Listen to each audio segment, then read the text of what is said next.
Step 1, wake up early, gonna rise with the sun. Step 2, get some good, some food in you. Step 3, think real hard about what you wanna be. Step 4, everybody just do your thing. Wake up, today's gonna be a good day. Wake up, today's gonna be a good day. Wake up, today's gonna be a good day. Wake up, today's gonna be a good day. Wake up, today's gonna be a good day. Wake up, today's gonna be a good day. Wake up, today's gonna be a good day. Wake up, today's gonna be a good day. Yo. Set your affirmations, aspirations. I got shit to do, the aftermath of preparation. Good food, good mood, blood in circulation. One step at a time, yeah, that's how you make it. Set a goal you control and the steps you take them. I try to pick one thought, have some concentration. And if I make a mistake, it's called education. I try to do this every day, call it replication. Wake up, today's gonna be a good day. Wake up, today's gonna be a good day. Wake up, today's gonna be a good day. Wake up, today's gonna be a good day. Wake up, today's gonna be a good day. Wake up, today's gonna be a good day. Wake up, today's gonna be a good day. Wake up, today's gonna be a good day. So life ain't easy, yo, I think there's a reason though. Ups and downs, just like every different season, yo. Sometimes I'm high, other times I'm barely breathing, though. I always gotta fight and hide from the demons, yo. Negative thoughts are poison, they rot. Head full of flies, so here come the clouds. They'll never stop unless I can swap all the bad for the good in my head when I'm lost. Yeah, so I'ma fake it till I make it. Positive thoughts are overtaken, I got patience. One day at a time is how you operate a cadence. A flow, you grow, you show yourself a foundation. Stay away from all the shit that causes temptation. I know that I like to do it cause it's sensation. I live my life in my head like a narration. Don't expect greatness, do my best, man, I'll take it. Wake up, today's gonna be a good day. Wake up, today's gonna be a good day. Wake up, today's gonna be a good day. Wake up, today's gonna be a good day. Wake up, today's gonna be a good day. Wake up, today's gonna be a good day. Wake up, today's gonna be a good day. Wake up, today's gonna be a good day. Wake up early, gonna rise with the sun. Step 2, get some good, some food in you. Step 3, think real hard about what you wanna be. Step 4, everybody just do your thing.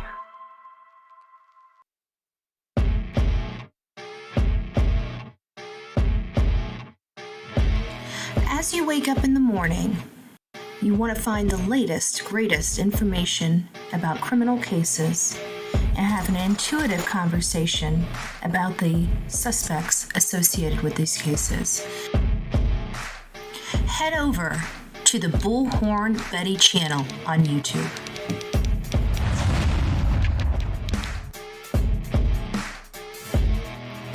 Get breaking news right here on the Bullhorn Betty channel. Welcome to the Bullhorn Betty Coffee Club. Enjoy your stay and enjoy your day.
Well, hello, my beautiful people. Hello.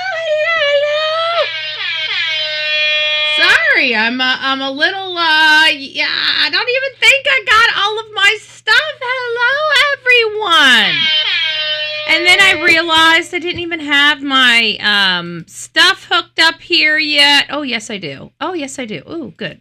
I was thinking I didn't have my stuff hooked up and all this other stuff. Blah, blah, blah. Happy Manic Monday, folks. Happy Manic Monday. I was not here yesterday. I was going to do a call-in show in the afternoon after church for Samantha. I'm sorry about that, Samantha, if you're coming in or you see this. We're going to be doing it this afternoon around 4:30. We'll be doing a call-in show at 4:30. And Karen, the real me too, I'd like to make sure that you're number one on the call-in show. So for the first call, I'll most likely be calling out to you. It is nice to see everybody. I hope you guys had a wonderful weekend. We have been, kind of going back to the beginning of the case with Sebastian Wayne Drake Rogers. It's been very informative. A lot of stuff that we forgot about that is kind of, coming back to play and getting our cogs, moving again in the Sebastian Wayne Drake Rogers case. But it doesn't stop other crime news going on. So this is kind of our lower our morning coffee club is something that we've been doing since the beginning of the show, so we're never going to kick it. However, it is one of our slower shows in the morning, which is fine. But it's also the only time that we'll have to catch up on other cases. And we've got 2 cases that we're going to be covering today on today's show. And we will be going over that here in just a little bit. Before we get started, I want to say hi to everybody. Melanie, it's nice to see you. Denise, Bullhorn Betty is present. Thank you. Melanie says, happy Monday, Betty, Delilah, mods, and chat. I hope everyone had a good day. Sending love to you, BHB, and everyone here. And I also heard, I was reading, and we'll probably go by. Apparently, Melanie needed the cuss jar yesterday for the football. I love football. I watch football myself. I do. So, and that's for, on Saturdays, we do a lot of that as well, because it's college football. So, we usually have a football game on Saturday on one of the TVs over at Laura's house.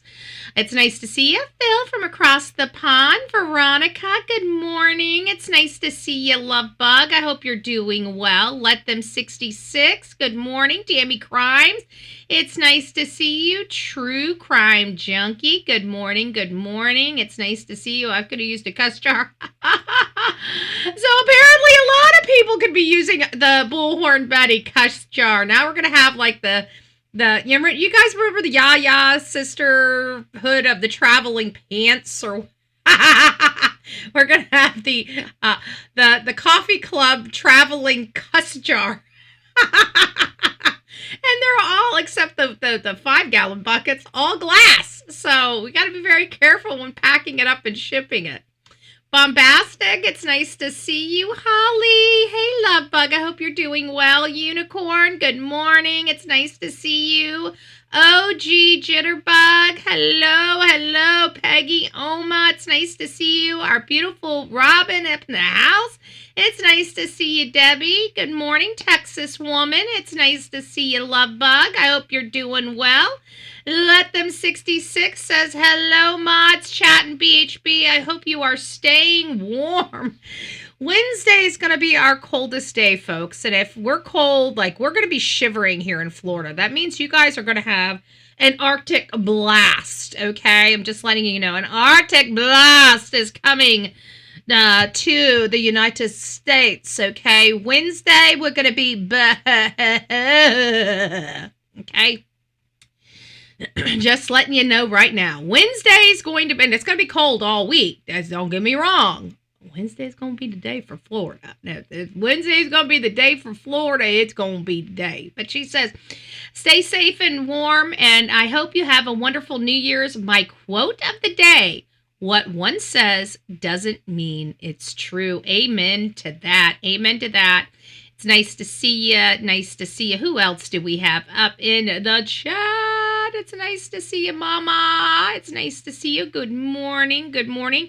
YouTuber is here. It's nice to see you, YouTuber. Carmela, good gracious. You can smack me. Here, let me do it for you. I gotcha. Carmela, it's nice to see you. Who else do we have? I think we got everybody so far. Oh, Sonia. It's nice to see you. Good morning, Sonia.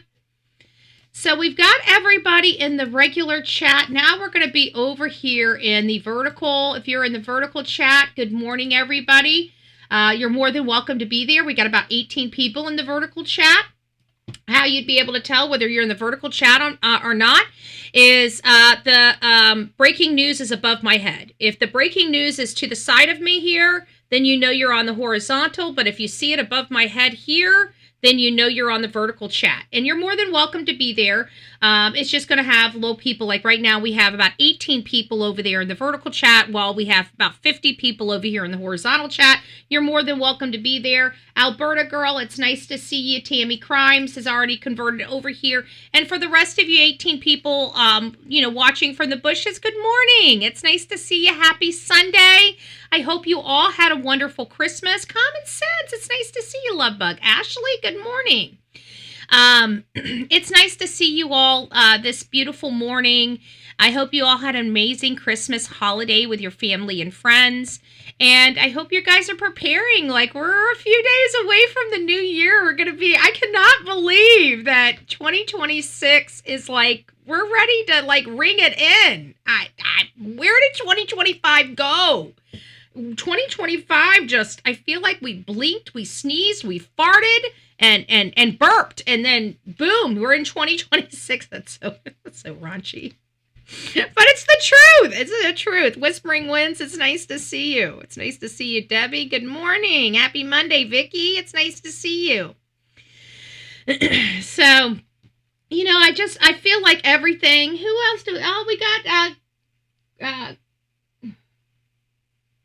Great Ethiopia. It's nice to see you. Good morning. Good morning. You're in the vertical stream. It's nice to see you, though.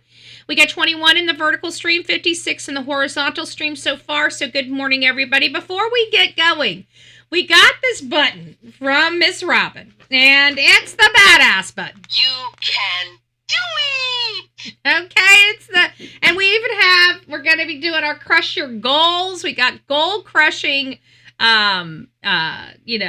cards here, the big cards. We're going to be doing those here in just a second. We got a couple people that are going to get about 5 cards each. And of course, my stand just keeps falling down on me. It will stay eventually. It will stay. I just feel it. I feel it. It's going to stay one of these days. It's going to stay. So I got y'all's cards pulled. But we read the introduction, and I figured every single morning we're going to take just a few moments and we're going to read a little chapter in You Are a Badass. And the introduction is basically, if you're reading this, what does it say? What does it say? If you're reading this, that there are some areas in your life that aren't looking so great. So there are some areas in our life that's not looking so great. So now we're on to chapter 2 to find out how to make it better, okay? And this is very, very tiny print. If you guys can see how big this book is. Okay. So, oh, Peggy, thank you. Thank you.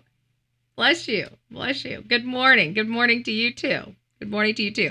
So as you see how tiny this book is, okay, let me just put my hand up to the book so you guys can see how big the print is in here, okay? And so bear with me. If I read a little slow, I read a little slow, okay?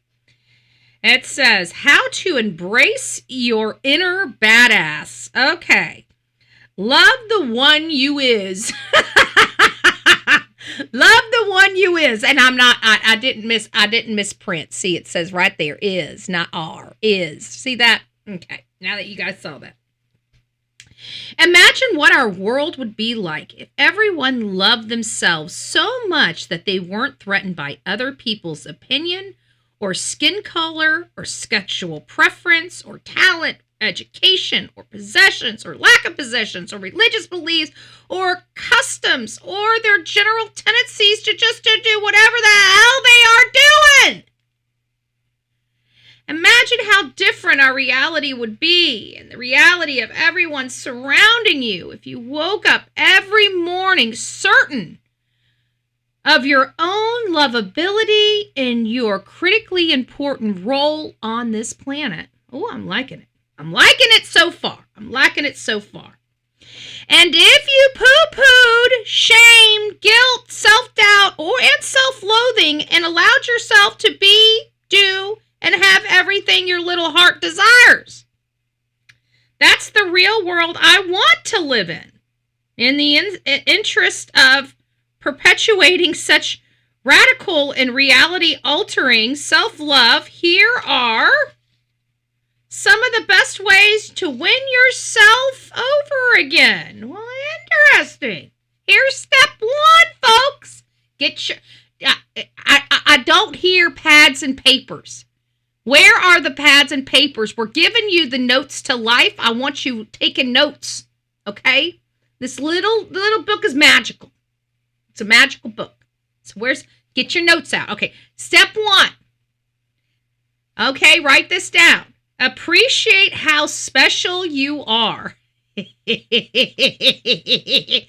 you're special. You're special.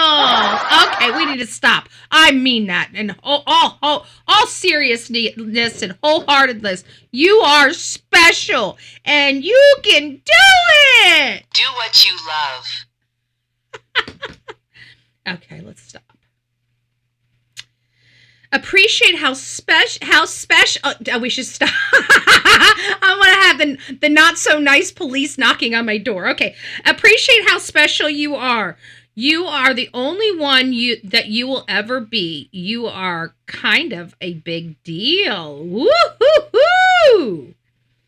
Drown yourself in affirmations. Quit cussing at yourself. Quit calling yourself a ding dong, ding dong. Ho-ho, can't do nothing, good for nothing. Quit using that stuff. Quit calling yourself stupid. And don't tell me you don't do it. I do it myself. It's like, come on, stupid, right? It's bad. It's not good affirmations. It's a bad affirmation. Shame on all of us. Shame on all of us. So drown yourself in positive. It doesn't say positive affirmation. I'm going to throw that in there. Positive affirmations, because we throw a lot of words around here on the Bullhorn Betty channel, so we're going to have to say positive, okay, so we all understand. Trust me, I wouldn't do this to you unless I had to, but affirmations work. It's in the book. It's in the book.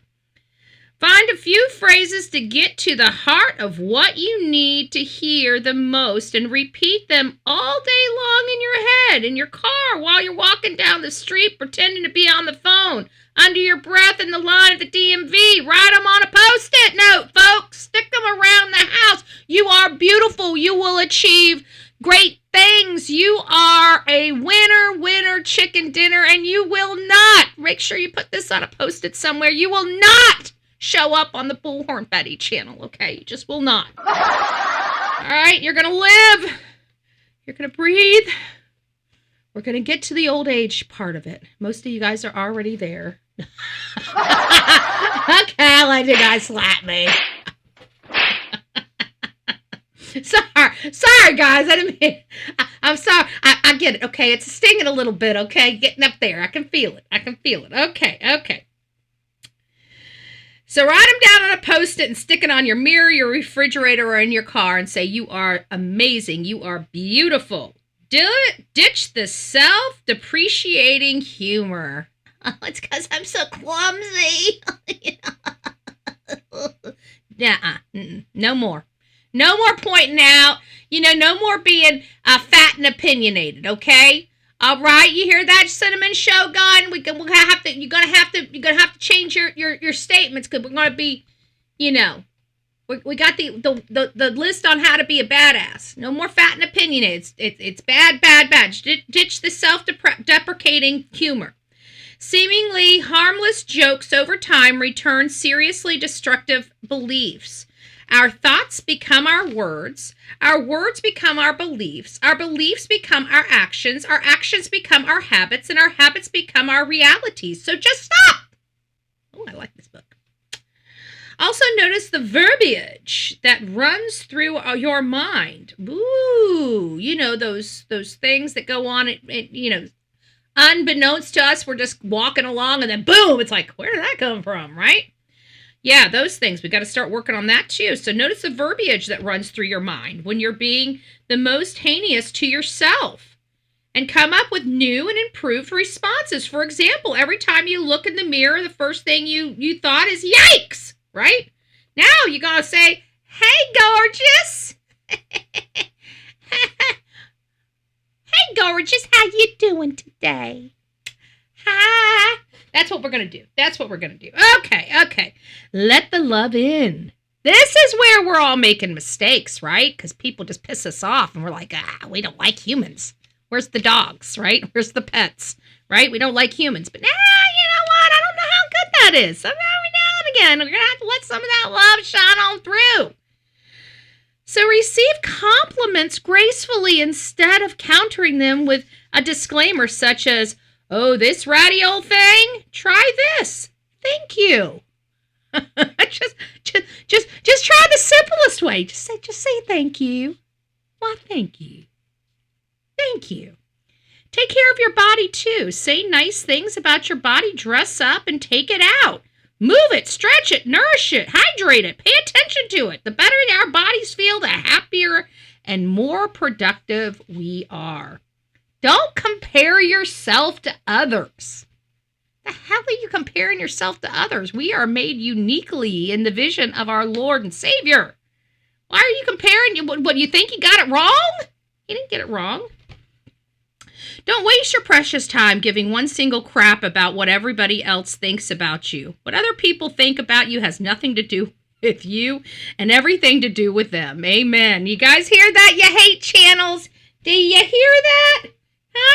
Just making sure you guys hear that all the way in the back. All the way in the back. Has everything to do with y'all, not me. The only question you ever need to consider when making a decision about your life is, 1, is it something you want to do or have? Yes or no? And 2, is it going to take me in the direction I want to go? Or 3, is it going to screw over anybody in the process? Oh, that's a good one. Lots of people look at 1 and 2, but never look at number 3. Hey, JLR, that one's for you, boo-boo. Yeah, that's for you. Sure is. Being disappointed or your friends being outraged does not qualify as screwing someone over. All that matters is that what's true for you, and you stay connected to that without saying. You will be as mighty as a superhero. You are more than enough. Avoid a comparison like the plague. Amen.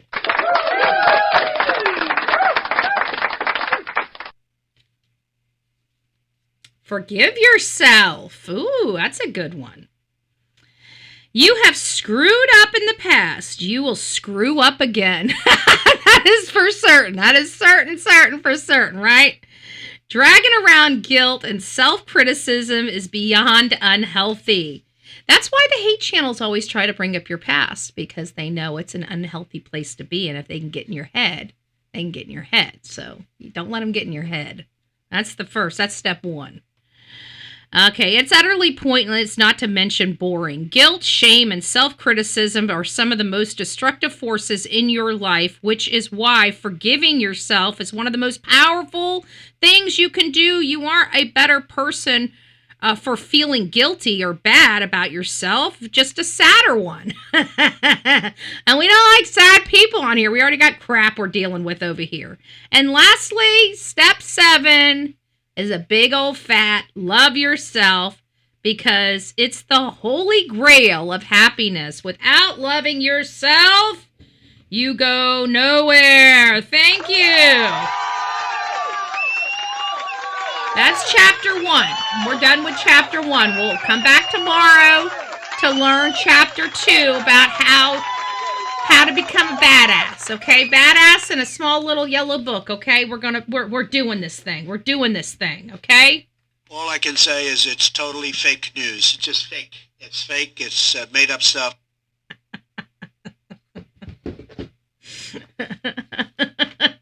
Just made up stuff. Just made up stuff. Okay, we got goals. We got goals. Okay, the first is Melanie. Melanie. It's the 1, 2, 3, 4, 5. I got 5, and then I got to get 5 more because we got. All right, Melanie, these are for you, and this is how to crush your goals. As you guys see, not self-deprecating, promotion, whatever you say, the good stuff, the positive. We're doing the positive stuff here on the Bullhorn Betty channel. If you're a negative Nancy, get the hell out of here. Get out of here. We don't want ya.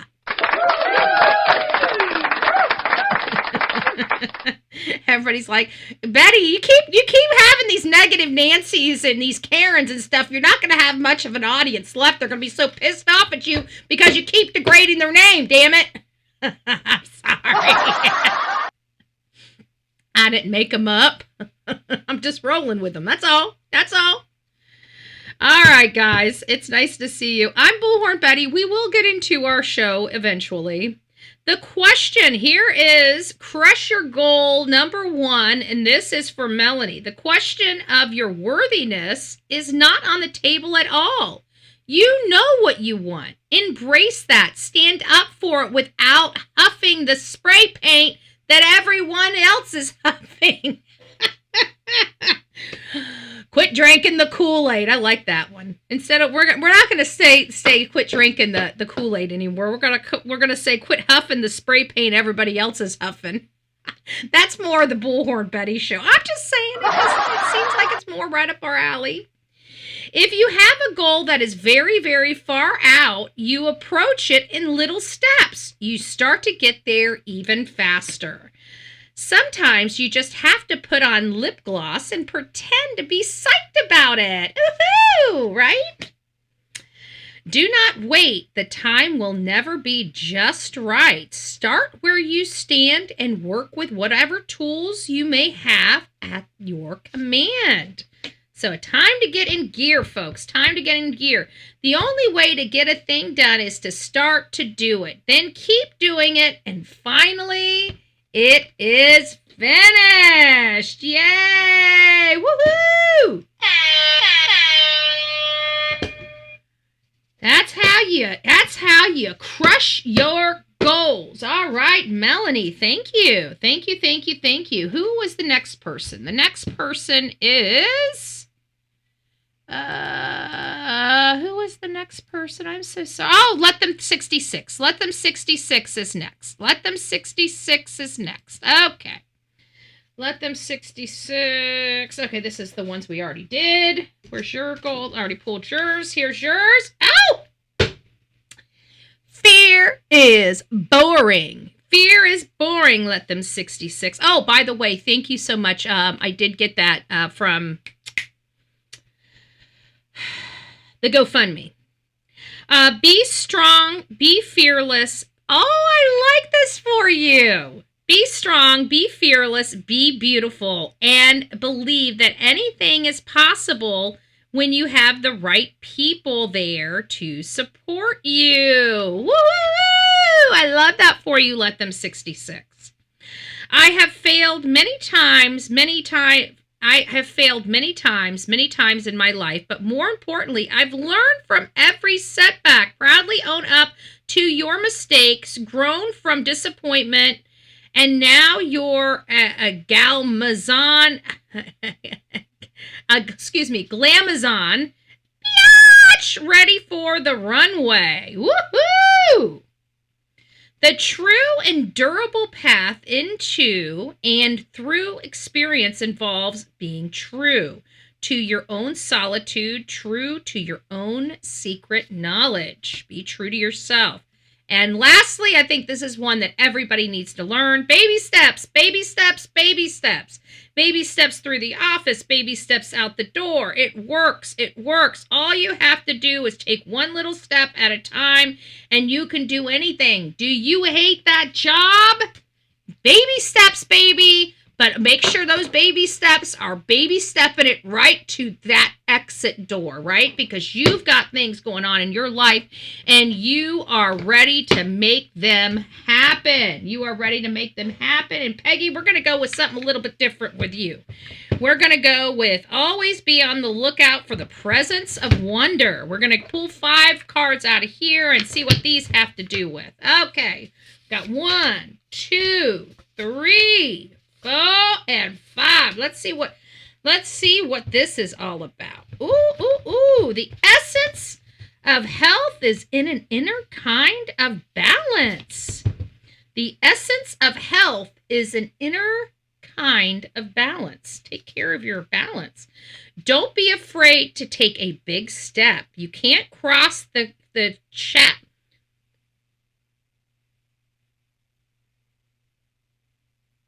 Chasm? Is that right? Chasm? Sorry, guys, I screwed that up. Don't be afraid to take a big step. You can't cross the chasm in 2 small jumps. I don't know what a chasm is. I guess I'm going to have to look that up. Nobody can experience our lives for us. Ooh, that is true. Nobody can experience. Ooh, they have 2 things on the front of them. So no one can... Ooh, let me read these again. Hold on. Let me try it again. The essence is the health... the essence of health is an inner kind of balance. And then on the back side, it says, life will give you what you ask for of her. If only you ask long enough and plainly enough. Don't forget to ask. Don't be afraid to take a big step. You can't cross a chasm in two small jumps. Do your little bit of good where you are. It's those little bits of good that put together that overwhelm the world. Nobody can experience our lives for us and live as always. Now, life is always now. Good gracious, I can't read. It's when you are really living in the presence that you are living spiritually. And on the backside of that is though no one can go back and make a brand new start. Anyone can start from now and make a brand new ending. I like that one. Look at that one. Look at that one. I like this one. I like that one. That one's badass right there. That one's badass. I like that one. Anytime you sincerely want to make a change, the first thing you must do is raise your standards. Oh, I like that. The beautiful thing about learning is that no one can take it away from you. I always tell you guys, learn, learn, learn. Happy Monday, guys. I think that was fun. I love it. Get a little information about some goals. Get some good juju rolling in our blood this morning. It's a great day. It's a Monday. We're starting our Monday off amazingly. I love that. Thank you, Miss Robin, for all of that. That's you, babe. That's you, babe. And we're getting into the cussing calendar starting January 1st. So again, all of my it's not me doing it, it's the calendar. I just want to remind you, we're going to have to pray on the calendar, but I'm pretty sure it's not going to change it. It's already printed. It's in the black and white. I got it on the desk. We're going to be going over it. Go. Anyways, guys, it is great for you guys to be here. Again, it's just a little opening, getting us, started off our week right. We all have a lot of stresses. Christmas is come and gone. All the stresses to have a beautiful Christmas. And I hope, hey, Nani, it's nice to see you. I really, really hope that you guys had a wonderful time. You know, that all of that work that you guys have been doing for so long to make Christmas so special for you and your families, I hope it paid off. I hope you guys had a wonderful day. And for the ones that didn't, you know, find out why and make sure it doesn't happen next year, right? If it's a person that's not good in your life, then it's time to boot them. If it's, you know, an ungrateful child, it's time to school them, right? Make life a little rougher for them in 2026, okay? Be a parent. You know, if your children have gotten so damn ungrateful that you bust your ass, you put things under the tree, and you've got stuck-up brat kids that didn't even bother saying thank you, well, maybe you're giving them a little too much. Maybe in 2026, your goal is to not do so much for your children. Allow them to stand on their own 2 feet. If they want those $150 shoes, well, that's about, I don't know, for my estimation, about 10 or so yards to be mowed, right? So it's time to let those spoiled children stand on their own 2 feet for a little while. If you had lovely, lovely, lovely children and a lovely time, then it sounds like you got everything you need. So let things open your eyes and let you work through those things as you need to. So good morning, friends. As many of you know, I'm Bullhorn Betty. We cover true crime, and today's show is one of those broadcasts that reminds us that independent media matters. In this particular case, we're covering 2 stories that represent 2 different but deeply connected failures to protect people and failures to protect taxpayer money. That's where we're going with these 2 cases. First, we're going to be talking about the disappearance of a 19-year-old girl named Cami Mendoza, but also known as Camila Cami Mendoza Olmos. Out of Bexar County, Texas. She vanished on Christmas Eve with no warning, no phone call, and no explanation. And her case fits a pattern we cannot ignore. I don't know how many of you guys have been watching the news out in Texas, but there has been something going on that I've noticed. And there's been people preying on the young kids. You cannot walk alone in some of these areas in Texas. Now, is this happening all over the country? I truly do believe it's happening all over the country, but there are some areas that it's more concentrated in. And I think that Texas is one of those areas. Texas is getting a little more violent than it has been. We've got drug cartels in, you know, a lot of places. One of the most dangerous places in the United States is Laredo, Texas. We've covered some cases in San Antonio, you know, where the one Matthew Guerra and Soto, I can't remember her name. Why am I drawing a blank?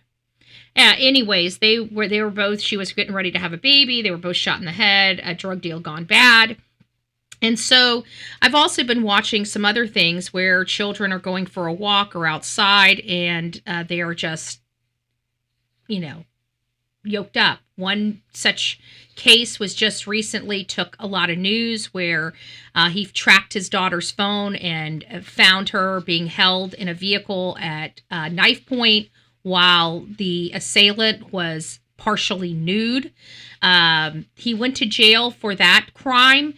This is happening all over the country. Did she fall victim to this, or is this something where this may be somebody she knows? We know that stranger danger, abductions and stuff are very, very low. But in all fairness, we have to consider that in this particular case because of the area she lives and other crimes that are going on in that area from different types of assailants. And it seems like a young girl walking by herself is a bad idea this day and age, but I digress. It still happens. It sounds like she ran. Was she met with foul play, or was this a jilted, like a Kata Scott situation, either a jilted ex-lover or somebody that wanted her, but she wasn't giving them any attention? Again, we still need to figure out what the connection with Keon King and her were. It didn't sound like much, but it did sound like they did have a history. So there is that. Then we're going to the second half of the show. We had an explosive and very much a viral story that came out from a YouTuber. His name is Nick Shirley. He's part of the MAGA movement. I've heard of him, never met him. He's much younger than me. Usually, you know, we're kind of cliquey in even the MAGA movement, so we kind of stay with our own age. Much younger than me, not somebody that I'm typically hanging out with, but somebody that we would probably be looking to poach to for our new generation, you know, MAGAs, whatever. And his reporting netted him over 100 million views. Over 100 million views on his reporting of the fraud going on in Minnesota. In one afternoon, he and another gentleman uncovered over $100 million in fraud in just several hours. So we will be going over that because I think it's important. I think it's important for us to understand what's going on. I think it's important for us to know because our state, you know, especially you folks that pay state taxes, right? In addition to federal taxes, I'm pretty sure you guys are getting sick and tired of paying taxes for them just to be for them to be given to somebody else for a better lifestyle than what you're scrimping and saving. You can't even put shoes or buy groceries or pay your bills on time, yet we're forced to pay taxes so all these deadbeats can live high on the hog, on our money. And that's what's going on. And so I think at this point with the, we've already uncovered, I will tell you, a staggering over $1 trillion. That's just what we've uncovered now. Over $1 trillion of fraud. Just straight fraud, not waste and abuse, just fraud across this country that has been found just now. We're $36 trillion in debt, folks. All we need to do is find another 36 of those, and we have just found out why we are in debt. Strictly, purely fraud in this country. We are so underwater that we are almost bankrupt as a nation, but not, right? All because of fraud. If you guys are going to ask me where I'm going to be sitting my hat, I'm done with entitlements, okay? I'm done with entitlements. It is time for us to figure this out. I'm tired of being robbed blind. We should be having so much money in our pockets. You guys should not be struggling every day to put food on your table, okay? Just to have somebody that's not even supposed to be here robbing you blind. I'm tired of it. I'm sick. But we're going to get into those failures here in just a little bit in the second half. And it's going to ask, you know, are we going to see Governor Tim Walz held accountable financially, criminally, and everything else for creating this vacuum that caused the American people, including his state, to be robbed blind? This is federal funds, too. This is just not state funds here. Okay, folks? So this is our funds as well that they've just handed over to criminals. Okay, billions of dollars to criminals. Okay, criminals that don't live in our country, criminals that send the money over to other countries to attack us and shoot us, right? Didn't we just have an ISIS attack on some of our army men? Didn't we just have that? Yeah, we did. Who funded that? Who funded that? How disgusted would you be if you found out you funded that? That you funded the attacks on our military? How would that make you feel? About probably as crappy as I'm feeling right now, right? Yeah, that's what I thought. All right, guys, so we'll get into that in the second segment. But Camila Mendoza is 19 years old. She lives in northwest Bexar County, Texas. She disappeared in the early morning hours of Christmas Eve. Now, everybody says she goes out and runs and stuff like that. But then in this day and age with internets and us finding all these young ladies all over the country, right? We're finding them all over the country. They're going out to meet what they think that they've been, speaking to as this boy, right, on the TV. And then all of a sudden they're waiting at the corner for him to show up. And it's not him. It's some grisly looking man that is, 3 or 4 times your senior, now reaching out of the car and snatching you and throwing you in the car. Okay. That's the kind of environment that we're living in this day and age with our young children. They think they're talking to a boy their age or maybe a little bit older because, sometimes girls like the little, the bad boys that have the cars, right? So she might be knowing that it might be a little bit older and then finding out that they're meeting a predator and that predator is now going to, lock them up and turn you into their whatever, right? So this is kind of what we've been dealing with here on the internet for some significant amount of time. So there are so many different ways that I can take this case just on the preliminary aspects of this case. This young girl, her family says that she frequently walked. Is it typical for her to walk at this time of the day? Does she go out every time this time of the day? You guys see where I'm going with this? Could somebody have watched her patterns, type of those types of things? Could it be somebody a little more close, an ex-boyfriend, somebody that wanted to kick it with her that she wasn't paying attention? Again, kind of like the Kata Scott. Or could this truly be a stranger danger? She's running on a running path, which we've been hearing, let's not, Rachel Morin's a good one. Lake and Riley, we can go on and on about the young, beautiful women going on runs and somebody watching them day in and day out until they lunge and jump into action and brutalize that woman, ultimately taking that woman's life. Now, in those scenarios, I can't text fast. That's okay. Cami is very involved in her church. And so we're getting some information here. Keep throwing some stuff down in the chat. I really do appreciate it. It's nice to see you, Common Sense. And, it makes you just wonder, is this some other scenario? Is this a stranger danger scenario? Is this somebody stalking her that she didn't know this day and age with social media? It's becoming a major problem in our society with people stalking online. You guys watch what I went through for years. You guys watched you watched me go from a bright person that loved being out in the community to somebody that was forced into my home because of hate channels stalking my every move, showing up at my house, showing up at court hearings, infiltrating search, stuff, just doing anything and everything to make you feel unsafe, including doxing your location for the specific purpose of trying to get you hurt. It is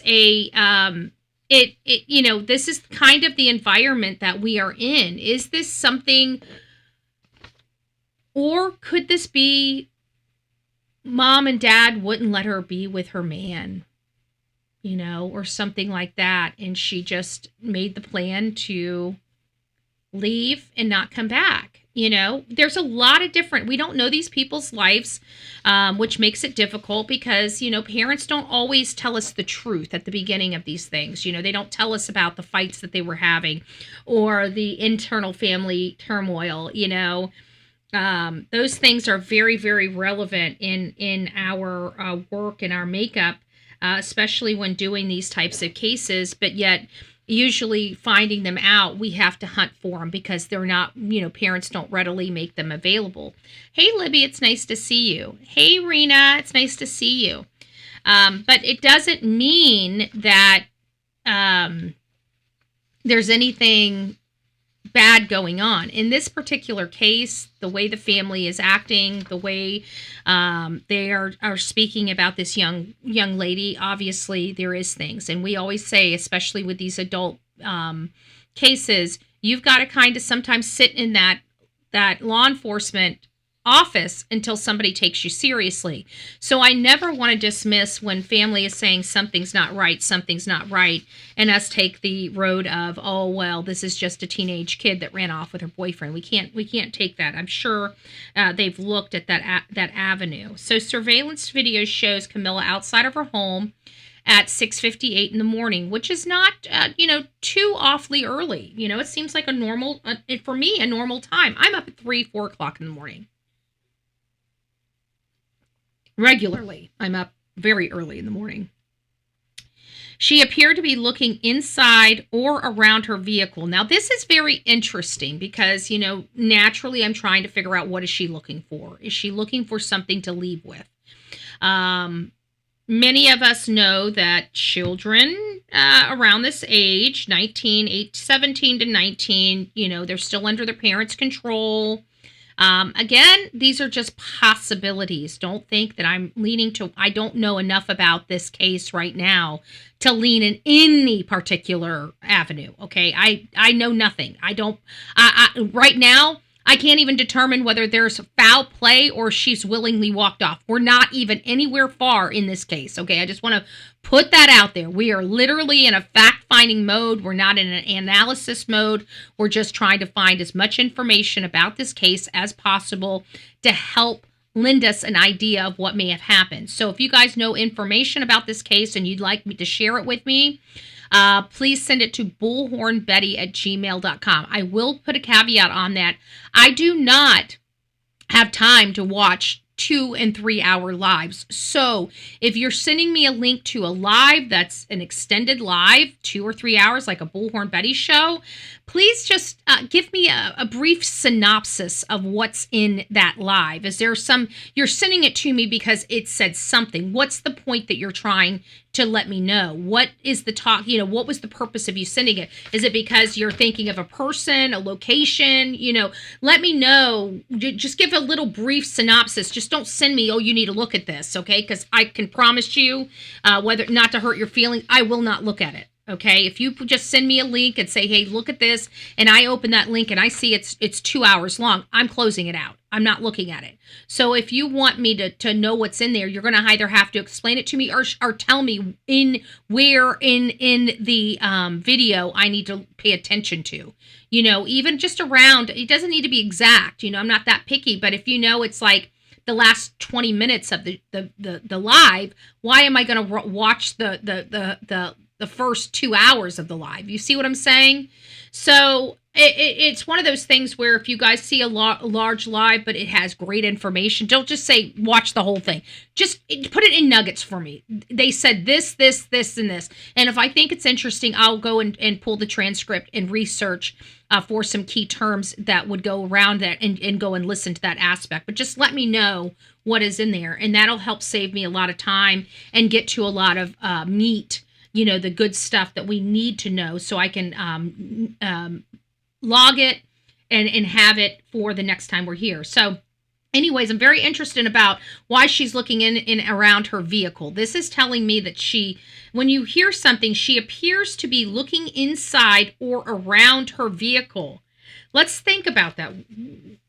Go to your mind. When have you looked inside and around your vehicle? Think about it. What action are you typically doing at that moment? Searching for something. So if you're looking inside your vehicle and then you're starting to look outside your vehicle, that is indicating to me that something is missing. Something that she knows needs to be there is potentially missing. Or she grabbed something fell out of her hand and rolled under the car. And we just couldn't see it in the video. That could also be what's the potential of this particular case could be. But I'm very interested in what she was looking in, why she looked so curious around her vehicle. The vehicle never moved. Her phone was later found inside the home, uncharged on her bed.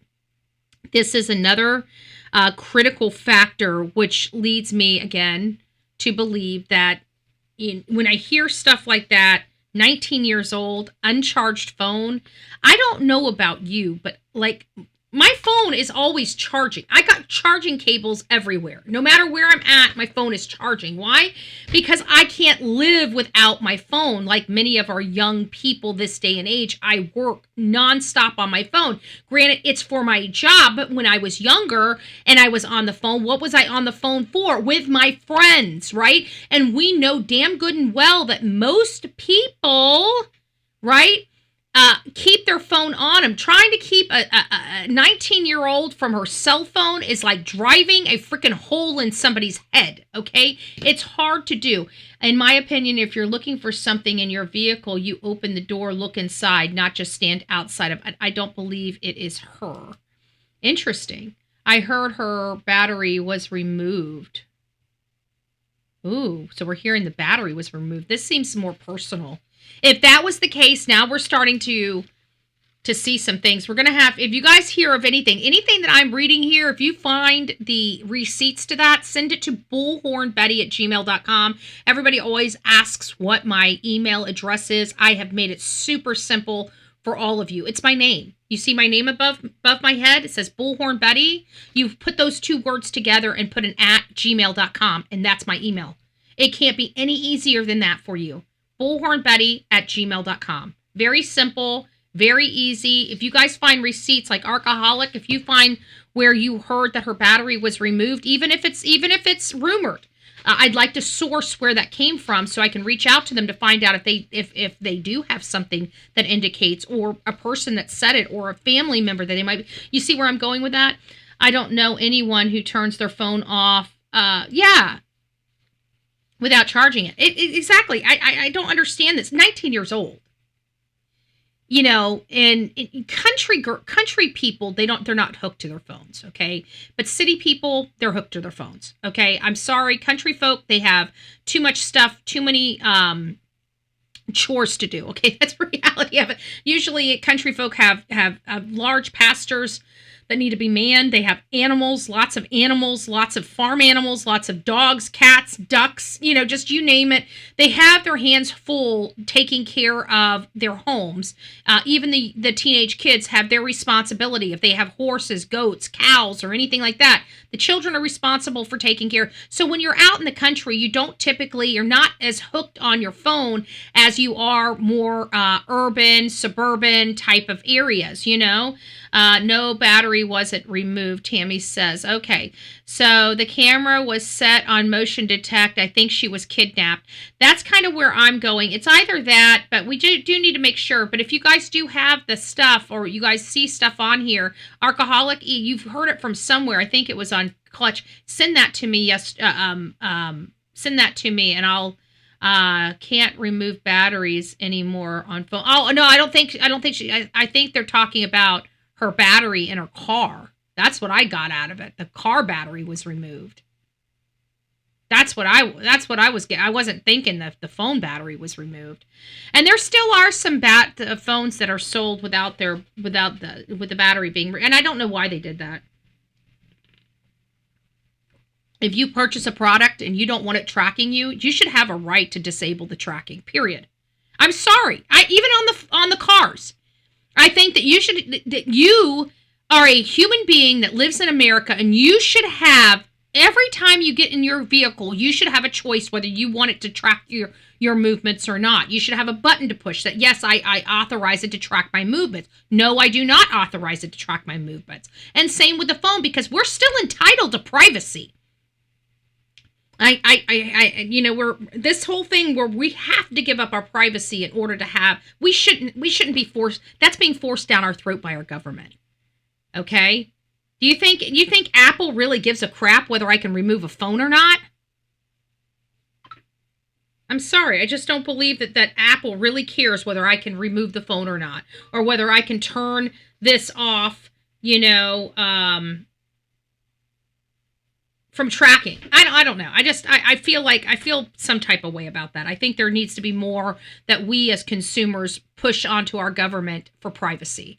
They have stripped us of our privacy. That's what they want to do. And I'm sorry, it's unconstitutional for them to keep doing it. And we need to start standing up as America and saying, no, we're tired of it. We need options here. We have a right to say no battery. We have a right to say no tracking on our phones, on our cars, on everything. We have our rights.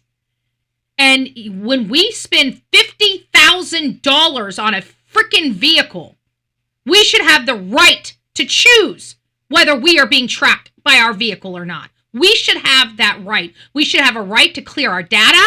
We should have our rights. We should have our rights. I'm telling you, you guys, if we don't start coming, we're never going to have privacy again. Do you really want your government knowing when you have your women's cycle? Because it's going to be just like that in a few years if we don't do something about it. It's going to be just like that in a few years. Somebody's going to start knocking on your door wondering why you ain't having children by the age of 20.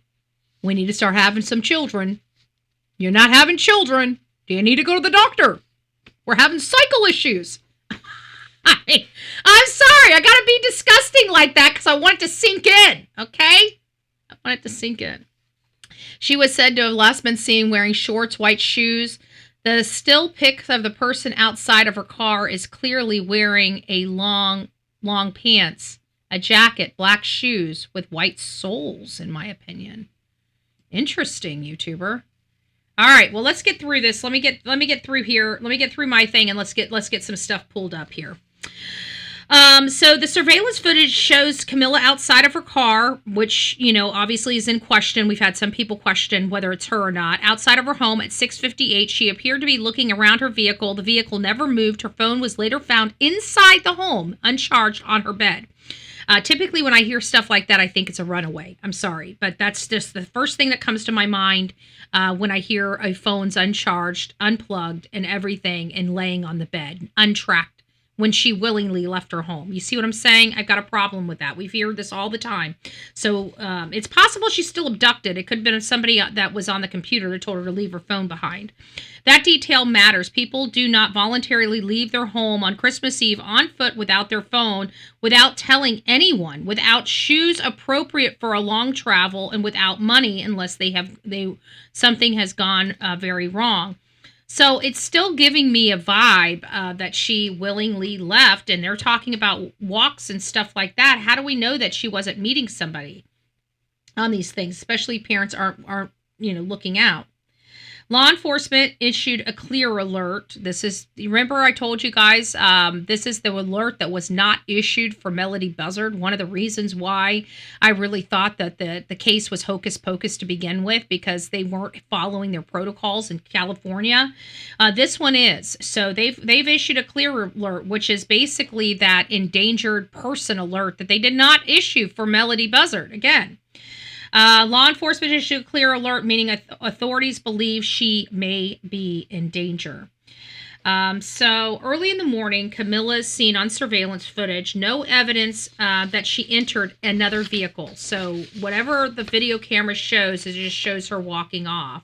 No evidence that she took any personal belongings. Later that morning, see, it's another thing. I don't know if I've ever went walking, jogging, running, or anything without my phone. I even have a little thing that straps the phone to my arm so I can be listening to music while I'm exercising. So again, I have a lot of questions with this, and I know we're immediately going to suspicion, and we should, but I feel like she might have voluntarily walked into whatever issue she's dealing with right now, unfortunately. Which we see happen a lot, okay? And it has to do with all this social media stuff, being in those chat rooms and being preyed upon. Now, did that happen? I don't know. Is this somebody she knows? Did she just break up with a boyfriend? Was he stalking her and seen her leave and then wanted her back? They got into a big fight? We don't know. We don't know. It doesn't appear that any type of crime scene has been found. She just simply walked off and vanished, disintegrated or evaporated into the area there. Later that morning, family realized Camila had not returned home.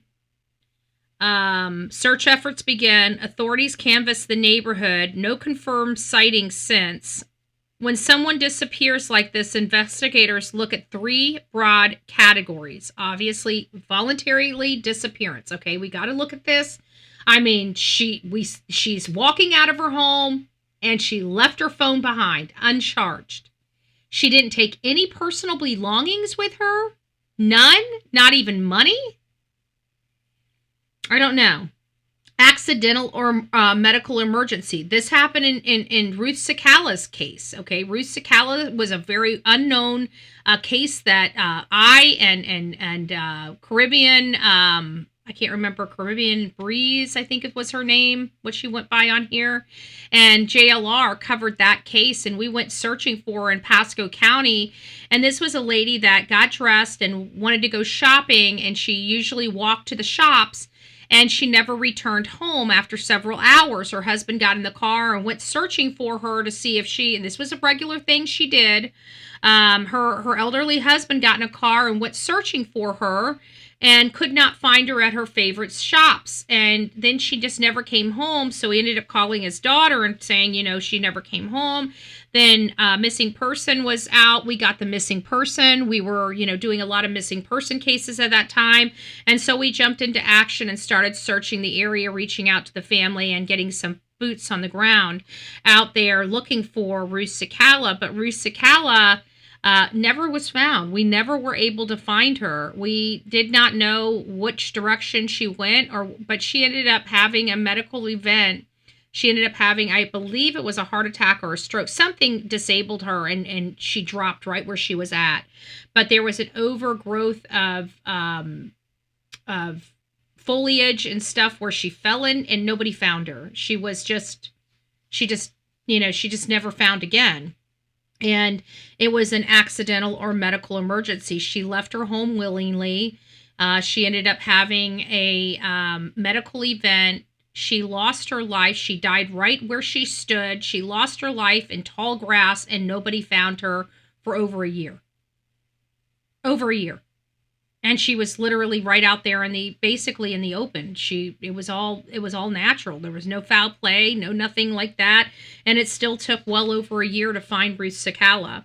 And then, of course, the third is the criminal involvement. So is there something at play here? Guys, we cannot take away how beautiful this young lady is. Okay. And beauty does matter. Whether you like to hear that or not, it does matter. It matters in abductions. It matters in HT. It matters in ST. It matters. Okay. It matters. When they have a beautiful young girl, it matters. Money-wise, monetarily wise, everything in the black market, it matters. She was gorgeous. She was petite. She was small. She's easily to be, overtaken. Again, very concerning, but I kind of feel this was willingly or abducted, one or the other, where she willingly left to meet somebody, that person abducted her, and, she's probably no longer here or in a freaking basement locked up somewhere. It's getting that crazy here in America. I'm not trying to be facetious, but, it is getting kind of crazy here in America, okay? But there is the other possibility of her, going for her morning walk like she normally does. And somebody like that one girl walking her dog, where her dad ended up searching her phone and came and saved his daughter because he knew she shouldn't be anywhere she wasn't. He tracked her phone and found a guy trying to R his daughter, nude from the waist down with a knife. It's just this world's getting crazier and crazier, but that's the kind of people that we're dealing with in this country right now. Okay, until we get them out of here, these are the types of people we're dealing with in this country right now. And we've got young, beautiful girls walking down the road, and these people in their country and their places that they live just take what they want. Okay, now that may be the case, but it also, again, just may be a deranged lunatic here in America that just saw her. But I think in my experience, I think in all of our experiences, this is gonna end up being something where this is somebody she knows. And we can say conclusively 90% of the cases, anybody that's disappeared or missing typically knows who the person is that did that to them. Okay, so is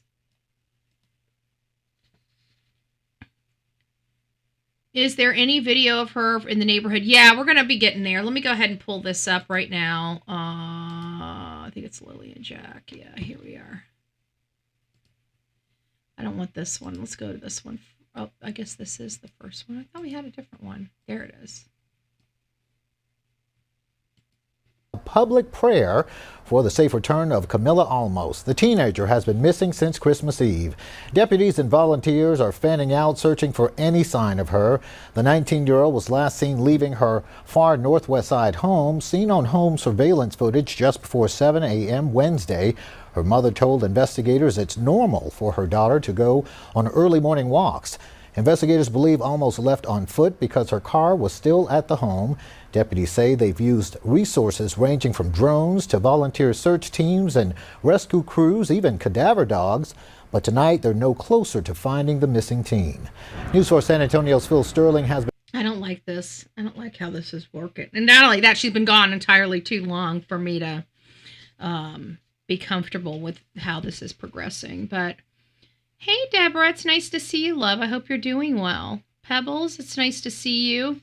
Guys, just to let you know, for the mods, we will be in the mod crew website or Facebook group, because we're going to be pulling as much information on this case. If you guys want to start pulling stuff and throwing it in there, that would be great. But we'll be there later this afternoon. We're going to be going back and forth between this case and Sebastian Rogers over the next, over this next week, and see, yeah, this is not looking good at all. But I'm still not convinced this is stranger danger. Something's not. She's beautiful. She's 19. She does these walks every day. There's just a lot of things that I'm hearing that I'm not liking. When you have, the problem is this, that in this day and age, when you have a schedule and your schedule is wildly known or well known, I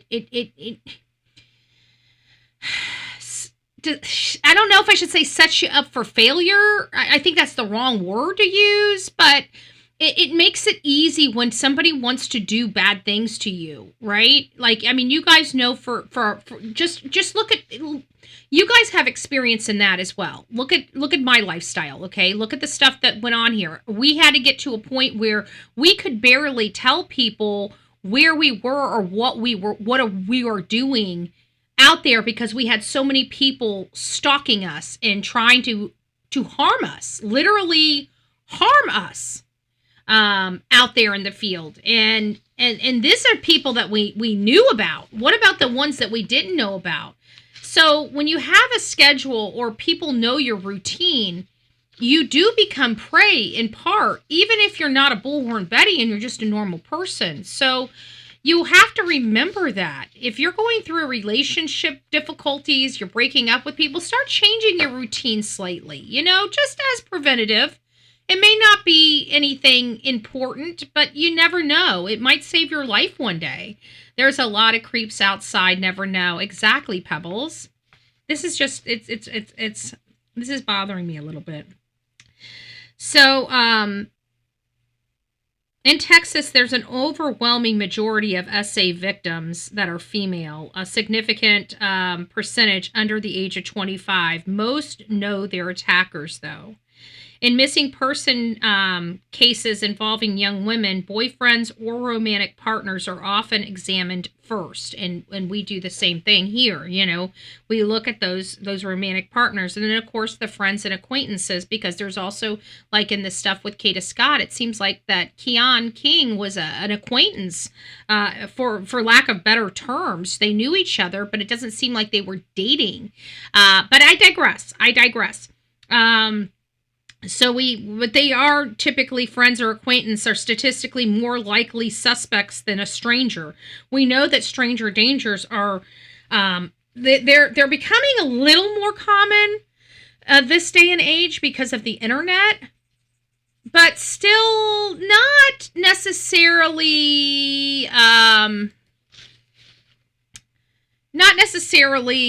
so common that, we can overlook people that are connected. So we know that statistically, she's more likely to be harmed by somebody she knows. So that brings us back to the next question of, is it a boyfriend? Is it a past lover? Is it an acquaintance that maybe really liked her that she wasn't giving the time of day to? It's possible. Been covering the story all day. He's live on the city's northwest side where tonight's vigil was held. Phil. Darian, it's been a long day for family and friends of Olmos. They've been searching neighborhoods, creek beds, and trails for any sign of the teen. They ended their day here at Ambassador's Coffee in each other's embrace. a room full of young people at Ambassador. Okay, we can't, unfortunately, we can't look. I think Christmas or religious songs we can, but let's just listen here. It's very empowering and it's a beautiful thing to see everyone come together. The 19-year-old was last seen on Christmas Eve, opening the back door of her car. Detectives believe she left her Northwest San Antonio. So she did open the back door of her car. So that's interesting. It's a beautiful thing to see everyone come together. The 19-year-old was last seen on Christmas Eve, opening the back door of her car. Detectives believe she left her Northwest San Antonio home on foot. We live not too far from where she lives, and we've seen people, walking in the woods, and everyone's looking for her. So there's woods. That's again not things I like hearing, right? We don't like woods. We know that it was a wooded area for Lake and Riley. We know it was a wooded backdrop for Rachel Morin. Again, and the reason why I'm bringing these up, because these are also two women that took to jogging or walking or being out in the wilderness as part of their daily or lifestyle routine. And so we're hearing that this is a lifestyle routine for Camila or Cami, and we want to make sure that that we look at all avenues. And now we have a wooded area. I don't like this. Wherever you go. This morning, a volunteer group of around 120 people spread out, searching. Oh, I just want to show you. Sumner County, you see all these people here? Sumner County? Are you listening, Sumner County? Are you listening, Sumner County? Because it seems like some other places can handle and manage searchers and groups without making it a crime to go out and search for your loved one. I just want to make sure that Sumner County sees how it's done, because it seems like their heads are so far up their own rear ends, they don't know how to do real policing anymore. They know how to control. They only want to control, not actually solve. So here's the difference between Tennessee and California, which is just crazy for me to say. Look at California. Look at them pulling together and getting people out there. And then you go over to Sumner County and you got crickets. Oh, here, let me show you what you got over in Sumner County.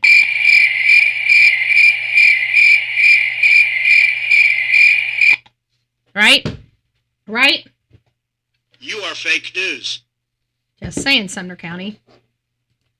Areas like this creek behind Evelyn Scarborough Elementary. It's been going good. We've had a big I know, turnout, that's and the we're problem. very thankful for the public for coming out. That's my problem too, is the phone. Like there's a few things that are giving me mixed signals with this case.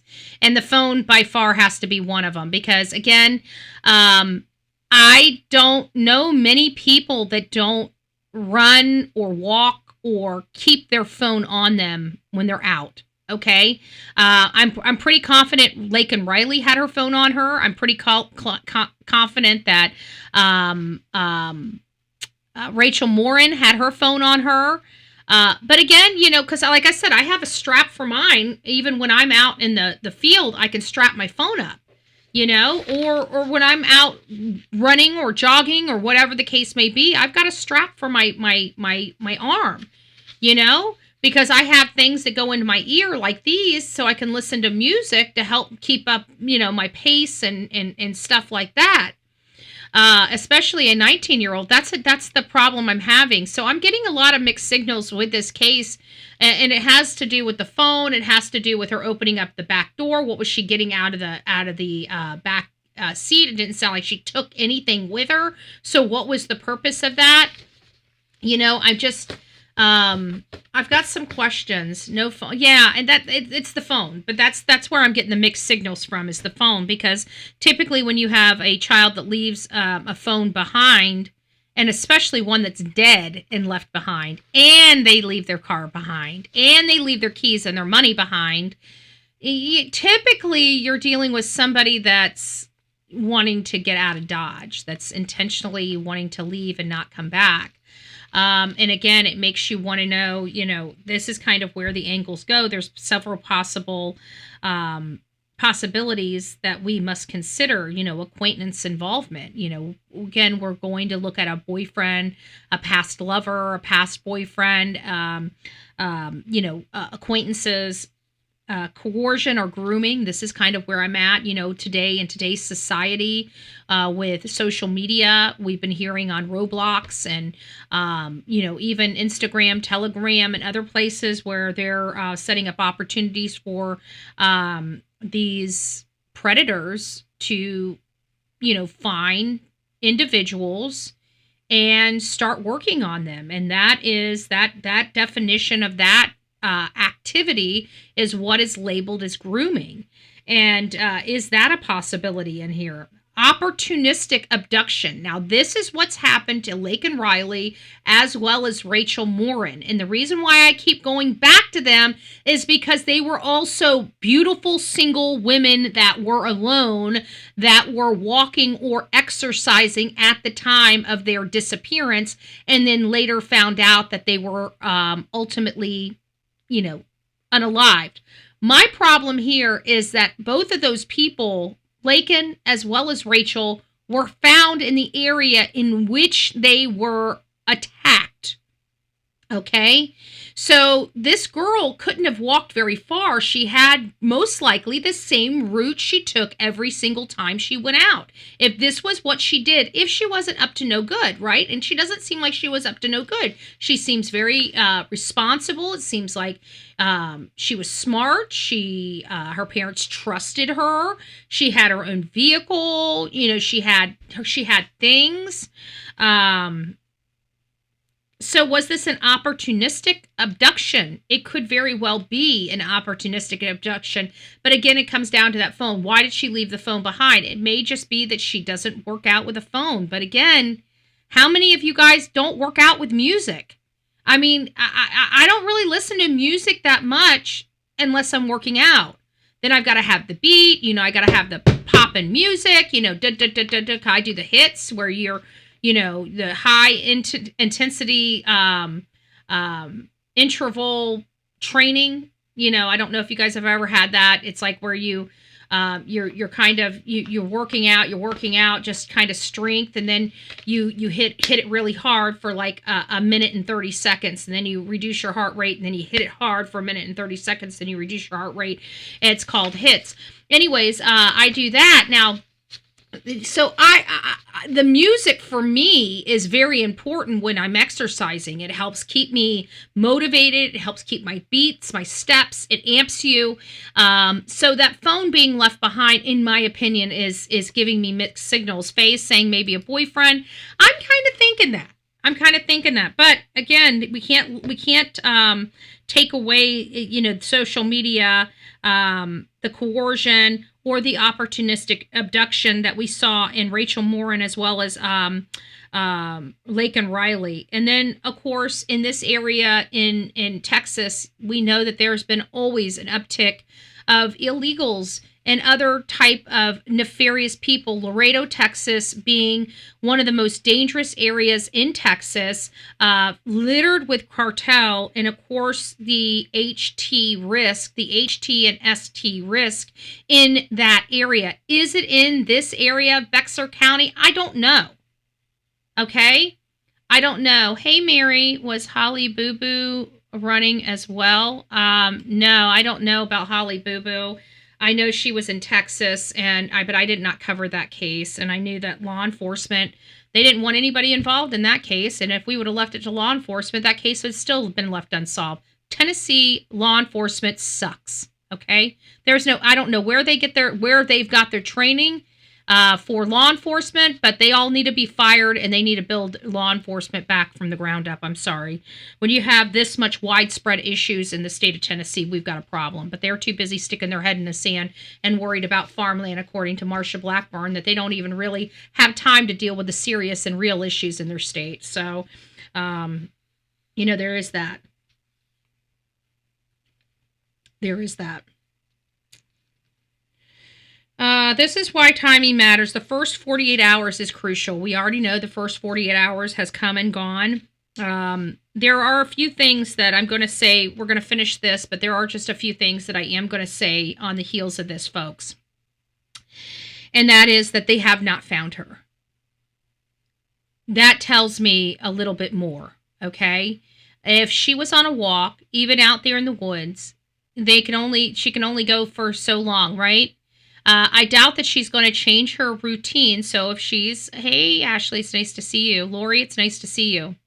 I thought she was supposed to go shopping for an outfit to wear to her boyfriend's parents' house for Christmas.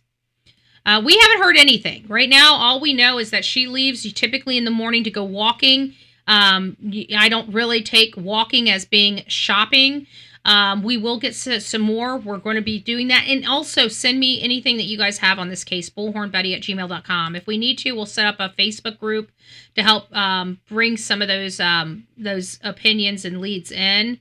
I just barged in without saying hello. That's okay, Mary. It's nice to see you. The real me too, Sonia Pebbles. It's nice to see you guys. And helping us look for Camila. Frank Trevino, a volunteer, hovers over a map of the area. He says they have thoroughly searched a 2-mile radius around Olmos's home. The highlighted spots show where they've searched. Scent dogs trailed her scent to these areas. That's what the orange is. Correct. Frank says compassion. So we have scent dogs. Scent dogs have followed her. So if we have scent dogs out there and the scent dogs have followed her and they followed a path, where did that path lead? From the community is what led to this grassroots search, but he's seen deputies in the field conducting a search of their own. Been very good. As a matter of fact, 2 calls that we put in today for possible evidence. Bexar County Sheriff responded immediately. Now, the sheriff's office is asking for neighbors with Ring cameras to look over their footage, and anybody with information on where Olmos is or can be is encouraged to call them as well. Phil Sterling reporting live from the Northwest Side, News 4 San Antonio. Yeah, this is just a crazy case. I'm glad to see it. We need to find out. That was her friend, said she talked on the phone. Yeah, we're getting up there. We got another one here. And this is the one last words to her best friend. It's about 2 minutes and 30 seconds. Vanished without a trace on Christmas Eve morning, right outside her family home. Camila Mendoza Olmos stepped out just before 7 in the morning in northwest Bexar County near San Antonio. Surveillance video captured her rummaging through her car in baby blue pajama shorts, a black hoodie, and white shoes before the footage suddenly ends. Her mother, Rosario, woke up soon after and found Camila's phone dead on the bed, with her car still parked outside. She had only her car keys and possibly her driver's license with her. Camila often took early morning walks. Okay. So at first... So let's understand this. She would have had her keys with her. They're saying she would have had her car keys with her, but not her cell phone? But not her cell phone? Let's go back. We're going to go back 15 seconds. Woke up soon after and found Camila's phone dead on the bed, with her car still parked outside. She had only her car keys and possibly her driver's license with her. Camila often took early morning walks, so at first, no one panicked. But when hours passed without any word, alarms set in. Family called authorities, who arrived quickly with scent tracking dogs, yet turned up no trail. A clear alert went out, classifying her as possibly endangered, meaning she could face serious harm. Camila studies business at Northwest Vista Community College and lives a quiet life full of love, according to those closest to her. The day before she excitedly planned to go dress shopping with her childhood best friend, Camila Estrella, for a special family event. Their last phone call ended with heartfelt goodbyes and I love yous, words now echoing painfully. Friends describe her as someone overflowing with kindness, who stayed in touch daily. Her Aunt Nancy insists this disappearance feels completely out of character, saying the holiday turned into a nightmare as relatives rushed back from trips to join searches. Over 100 volunteers, including community members, scoured neighborhoods on foot, This doesn't hanging look good. flyers, and checking every possible spot. A foundation even offered a reward for tips leading to her safe return. The area sits along a known corridor, raising concerns, but investigators stress no evidence of foul play yet. The sudden nature leaves everyone on edge. I can tell you this smells like foul play. I don't know if it's from within or an outside foul play influence. But I would definitely say that this is foul play. Everything that we're hearing here does not show that she was going to change, her itinerary. They were getting ready for Christmas. I don't know anybody that doesn't want to be around their family for Christmas. Everything being the same. Yeah, I know, Faye. That's the problem. And she's so beautiful. I feel like this is a predator or a boyfriend. Days later, searches continue non-stop with no confirmed sightings or solid leads. How a routine morning turned into this mystery grips the tight-knit community. What clue might finally break the silence and bring answers? The desperation grows as time passes without word from someone who had so much ahead. Yeah, I'm not really liking that at all. And so here is, I'm not going to be playing Grizzly's video. I'm just going to be borrowing her slides she has here, where she's breaking down kind of the timeline of Camila. She usually takes morning walks, so this is not uncommon for her to get out and go for a walk. Now this shows if she usually takes walks, folks, if she usually takes walks, morning walks, this is a routine. So she has a routine of walking in the morning. So December 23rd, Camila spoke with her childhood best friend via phone. They discussed plans to go dress shopping for an upcoming family event involving her best friend's boyfriend. Friend says communication was how it normally was. So nothing out of the ordinary. Someone said there was an 18-wheeler parked in the area that morning. So now we have an 18-wheeler. That's a semi. Oh my gosh. You guys have no idea. Well, my audience does. I don't know. Lamira, I'm sorry. Hopefully I spelled your name right or pronunciated your name right. We've been talking about this because I truly believe there is serial unalivers that are at least one or two that use semis. That freaks me out. Did the ex-boyfriend know she was going to meet new boyfriend's parents? It wasn't her boyfriend. It was her best friend. Sounds like her best friend's boyfriend. Let's go back and read that. Hold on. It says, Camila spoke with her childhood best friend via phone. They discussed plans to go dress shopping for an upcoming family event involving her best friend's boyfriend. So this was an event for her best friend and her best friend's boyfriend, not her boyfriend. So we haven't heard about her boyfriend yet. And that's always my very first question is who was she dating? Who was she speaking to? They do have the phone. That's a good thing. That's a source of great information. But this 18-wheeler is very concerning as well. Can't even go for a walk and it's getting to the point where it's sad. That's why we just need everybody out. I'm sorry.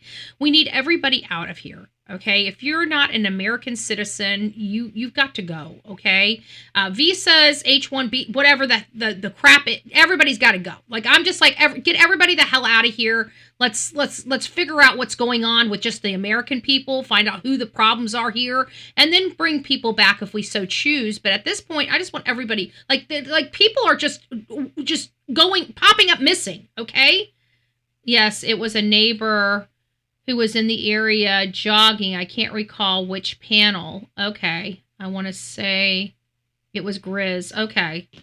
Well, I'm definitely going to watch this. I haven't watched it, and so until I do, I'm just going to borrow her timeline. So we've got the 24th. It says Camila is asleep in bed with her mother, Rosario, at their home. Let's just see if I can get this to... Because she's got something... There. Okay, so it's... At their home, Rosario felt Camila get out of bed and assumed she was preparing for her routine morning walk. Routine morning walk around the neighborhood.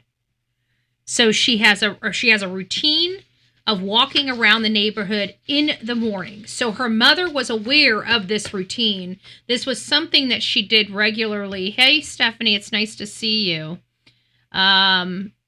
So this is, it's hard because this is where, you know, okay, there we go. So at 6:58, Camila was last seen on her neighbor's Ring camera. She was standing outside of her vehicle, which had lights on and seemed to be searching for something in the back of the vehicle. The footage ended shortly thereafter, and authorities believe she departed on foot. Her vehicle remained parked at the residence, and her cell phone was left powered off in her bedroom. See, I don't like that. I don't like the powered off phone, okay? This is where I'm getting the mixed signals. Because it seems like she intentionally walked... You know, when you have a 19-year-old that turns off their phone, I'm sorry, it doesn't seem natural to me, okay? I'm sorry, it just doesn't. Yeah, we all know how teenagers are. They can't live without their phones, let alone powering it off, let alone letting it die. It's hard for me to wrap my head around that aspect of it. But it was powered off in her bedroom, and she is believed to have taken only her car keys and possibly her driver's license. Again, not liking any of that. That doesn't seem, you know, walking, it doesn't seem normal for me. So December, by 9 a.m., her mother became concerned when Camila had not returned from her walk. She found her powered off phone in her room, which she said was very unusual. Okay?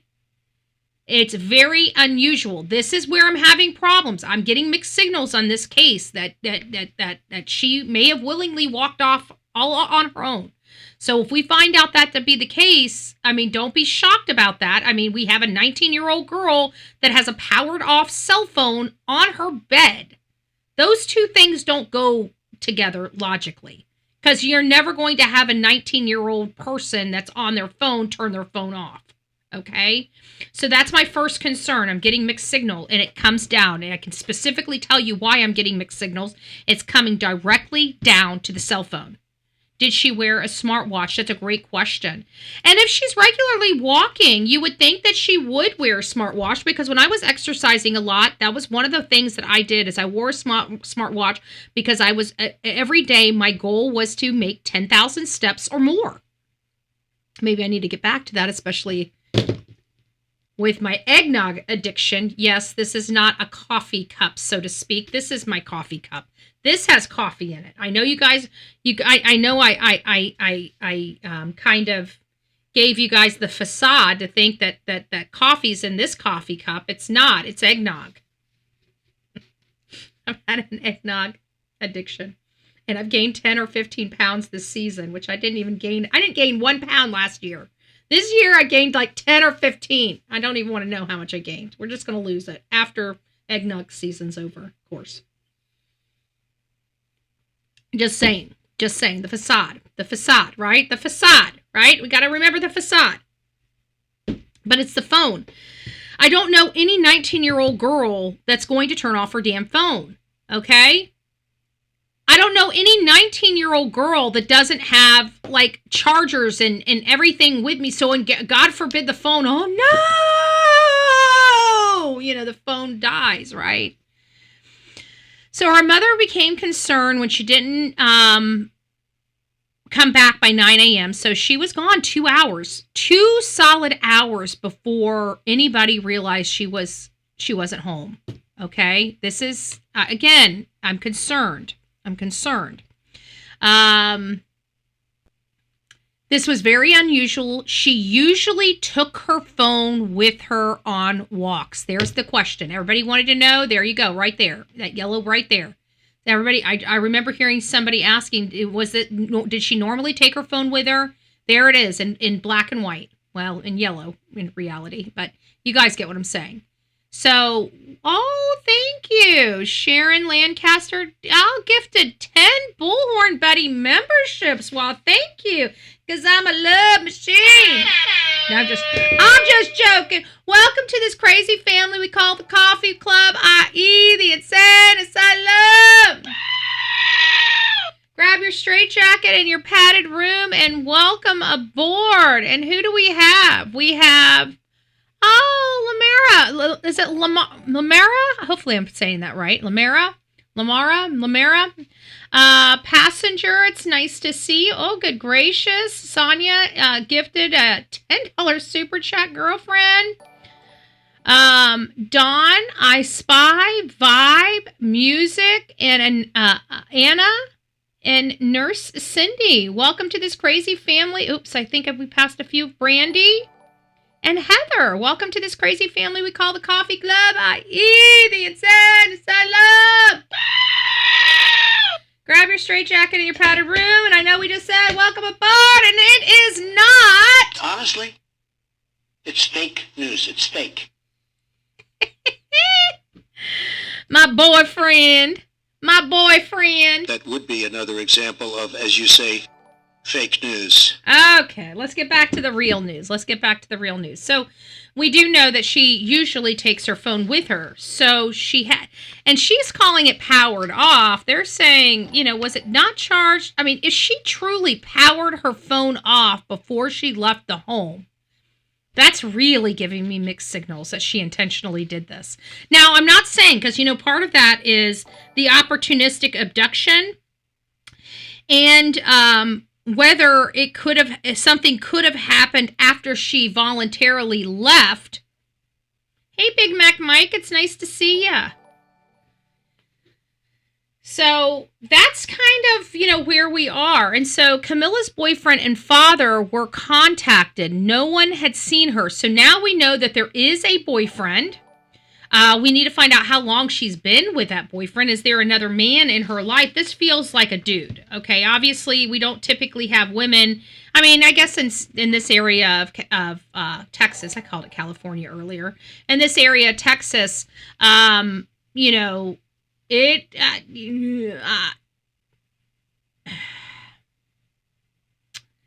she seems like she was raised in a good area, but obviously it appears she may have met with foul play. Is this intentional or unintentional? Did she intentionally walk out of her house to meet somebody, but unintentionally something happened to her? She wasn't expecting something to happen to her. Was she minding her own business and somebody abducted her? I don't know. We're hearing a lot of things. We're hearing that she has a routine. She does this every day. We're hearing that she always takes her phone with her, but today she didn't. This day she turned her phone off. Her phone was dead on her bed. I don't like that. That's the mixed signal aspect of it. You guys get that? Because again, 19-year-olds don't typically, what was the one reason why we're like, okay, the situation with Sebastian Rogers didn't add up? Because everything that he owned and loved was at his house. She had her driver's license and her car keys on her. She had no cell phone. I don't know anybody that would want to walk or do something without some type of music. A boyfriend would know her routine. They sure would. And so would an acquaintance or a friend. The boyfriend said the infamous was the past tense referencing to his love. Ooh, I got to see that. We need to look up. If you guys got anything on the boyfriend, send it to bullhornbetty@gmail.com. So Rosario, which is mom, then reported Camila missing to Bexar County Sheriff's Office. So that happened around 9 a.m. on the 24th, which is, again, Christmas Eve. We've got deputies. Let me see if I think we got this. There we go.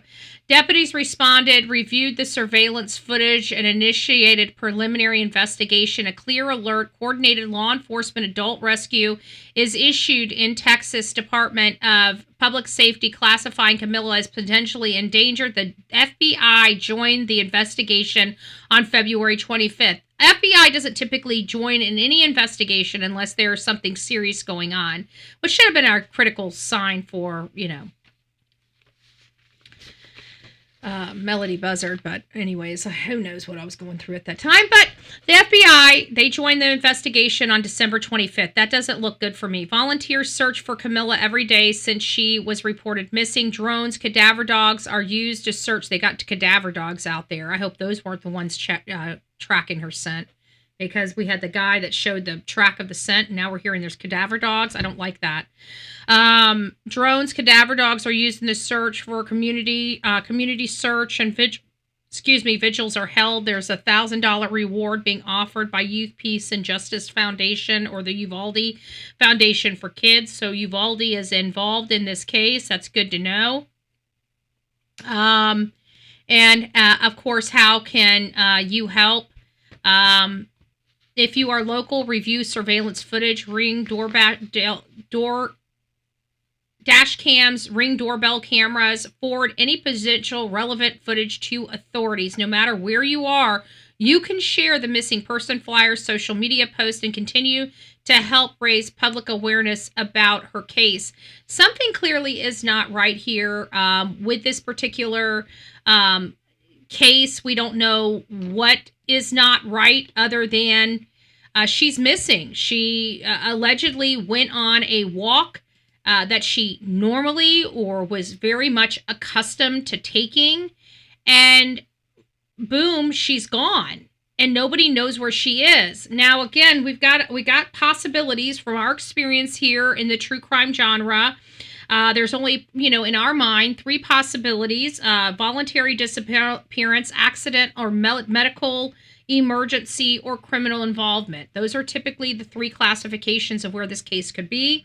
And of course, other things that we must consider is acquaintance involvement, coercion or grooming, opportunistic abduction, and HT risk factors, HTST risk factors. And in my opinion, Texas has those risk factors because of the type of people they are attracting to their state. And you guys can take that for what you will. That is my opinion. That is where I am going to stand on that particular situation. So take a moment, breathe, hug your kids, check on your neighbors, and we're going to be shifting gears from this missing woman to missing, millions of taxpayer funds. But please be on the lookout for Camila Cami. I don't know why I can't remember this poor young lady's last name.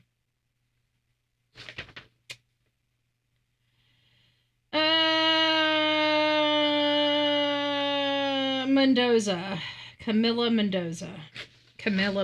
I'll have to remember that. Camila Mendoza. I hate when I make mistakes like that, but it does happen in the type of work I'm in. So now we're going on to the Minnesota scandal. Let me just see if you guys had any questions before we go and move on. No? Sure. Maybe Grizzy or Melanie. The phone might not be dead, just turned off, in my opinion. Well, she's saying turned off. We've read some things that it was, it was obviously not powered on. For whatever reason, either whether it's a dead battery or she intentionally and willfully turned it off. I think it's important because if she turned her phone off, think about how often you turn your phone off. Like, I don't know very many Americans that turn their phone off. Okay? I don't know if it's the American way or if people deal with it differently in other parts of the world or not, but I don't know too many American people, unless their phone is acting up, power their phone off. What would make a 19-year-old leave on Christmas Eve? Does she have gifts under the tree? Mom said phone was dead. I guess we'll find out. We'll find out.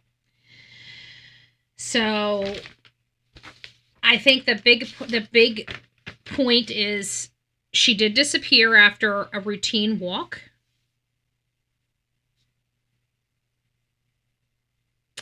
It sounded like she took the same walk every day. It sounded like her being gone for 2 hours was an awfully long time for her to be gone. She's never been seen. She never came back to get her phone, never came back to get her car, never came back to get any money. That tells me that there is a major threat here, that she is unable to reach out to somebody. So this is elevated. I don't think, in my mind, I don't think this could be anything other than foul play. You know, even with her turning the phone off, because even if she turned the phone off, in my opinion, she was going to meet somebody she trusted. And that person she trusted was not to be trusted. So I still feel I'd bank on this. This was no stranger. I'm kind of thinking it was not a stranger either. It's just sad because when you have a person that has the same routines, you know, it's hard. It's hard. So this story began with, not with mainstream media, but with an independent YouTuber. It brings into perspective why it's so important to have mainstream media take a second seat or a back seat. They're not doing their job. Social media and content creators have stepped up to the plate to fill in the gaps because mainstream media decided to go into the business of propaganda versus the business of truth and news. One of the great things here in America is we have so many freedoms given to us by our Constitution. These are rights that we have that we don't have to ask for. They're automatically given to us, and one of those is our freedom of speech and freedom of press. It is so ingrained in our Constitution of these freedoms, and they are to protect our way of life. Our freedom of speech and our freedom of press and our Second Amendment is to make sure that our government can never rule over us. And as you see, that has been the biggest fight of our lifetime, is whether our government has grown so big that they are now ruling over the people versus the people ruling over it. And I think we can all say that we've gotten to a point in our society where it looks like we shouldn't be paying taxes, right? It doesn't seem like any of us really should be paying taxes when we can have billions and trillions of dollars literally stolen from us for years and be none the wiser. I would say that we're paying entirely too much taxes. We have entirely too much money that can be rifled and stolen from us in a blink of an eye and make lifestyles of the rich and famous off the backs of the taxpayers, the middle class, the people struggling to even put eggs on their table. Eggs. Eggs. Let's not even get into the cost of coffee for our coffee club. Okay? We're not even going to go there. But we have been struggling and struggling and struggling, and we pay our taxes. Believe me, the middle class pays all the taxes in this country. Okay? Not the rich, not the poor. Us. We're the ones that pay all the taxes. We're the ones that are getting robbed from, okay? The elite, the rich people, there are high wealth government welfare recipients. Let's not forget that. George Clooney is a welfare recipient, okay? Robert De Niro is a welfare recipient. PBS is a welfare recipient. You guys want me to continue to go on? They are welfare recipients. They've been stealing money from the American people to fuel and fund their lifestyle, and now it's all coming to an end. George Clooney, gone. His career, done. His career, done. We have snipped the purse strings all over this country. I have been telling the people on my audience, the ones that would hear me for the better part of 5 years that we've been on here, that that our money is being laundered. And I know it sounded like it was a crazy statement to make, but it's one that I've told you guys about for years. And we've discussed for years. To think that one 23-year-old YouTuber can go into one area and in an afternoon uncover $110 million in pure fraud in one community makes me sick. If this is happening in Minnesota, it is happening all over our country. So I'm first going to put this out there to the people. If you are in an area, I don't care what area you're in, and you have medical facilities that never have cars in front of them and children facilities that never have children at them, I'd like you to reach out to bullhornbetty@gmail.com, bullhornbetty@gmail.com. I don't care what state you are from. We know that there is a huge network in Ohio, and we're getting some resources in Ohio right now, so don't you worry. I know that there are people in Ohio screaming the same thing. We've been hearing that. We're going to be getting people out there. Now, I don't know if it's going to be Nick or somebody else, but we're definitely going to have people out there. People are hearing this. People are jumping into action. Here in Florida, my sheriff, he didn't wait. Okay, my sheriff kicked into high gear and started making arrests for fraud in our county. My sheriff was picked up by some of the big X players on X. I was really proud of them. I'm still really proud of my sheriff. I love it when my sheriff makes, big news, when he makes big news, because he deserves it. He works really hard and he does everything he can to protect us here in Manatee County. And he does it, and he tries. I like him because he does everything he can not to arrest people. He does not want to arrest people. He does not want to put kids in jail. He wants people playing by the rules. So, I know that when somebody goes to jail here in Manatee County, they are very much deserving of going to jail here in Manatee County, okay? It's one of those things. I mean, we have required arrests, that means if they're called out on certain crimes, you go to jail whether you like it or not. But for the most part, he likes working with the community, and he likes the betterment of the community. So this story began not with mainstream media, but with an independent YouTuber, Nick Shirley. Nick traveled to Minnesota, visited state-funded facilities. What he found raised serious concern. Buildings listed as fully operational, millions of taxpayer funding, no children present, and no activity. This is not partisan. This is oversight, and what a shame. We've been giving our big-name media a lot of leeway. They have freedom of press, but they want to propagate and lie to the American people versus doing their jobs. So we're going to tell mainstream media, step aside, okay? You've had your run at this long enough, and we're sick and tired of being lied to. When we get sick and tired of dealing with mainstream media, social media is just going to push you aside and do it ourselves. And that shows you exactly what Nick Shirley did. He pushed mainstream. No, they weren't addressing the issue, so he went out there. He got to work. And in one afternoon, we have uncovered $100 million in fraud. There in Minnesota, shortly after his dropping this news, that place became a federal paradise. All of our federal agents and partners just swarmed into Minnesota, into that Somali group, kicked in doors, and started ripping paperwork and stuff out of their offices. You guys are now officially under federal investigation. Every last one of you MFers. And let me just be very, very, very clear for the people that want to call me racist. I want to see all the Somali population sit back to Somalia. So you can go ahead and add that to your criticism of Bullhorn Betty, okay? If they don't belong here, I want them out, okay? I don't care where anybody comes from. If they are not American citizens, I'm going to tell you where Bullhorn Betty stands on this issue. I want them out, okay? If you're not an American citizen in 2026, it's time for you to pack your shit and go home. Okay? That's where I stand on this.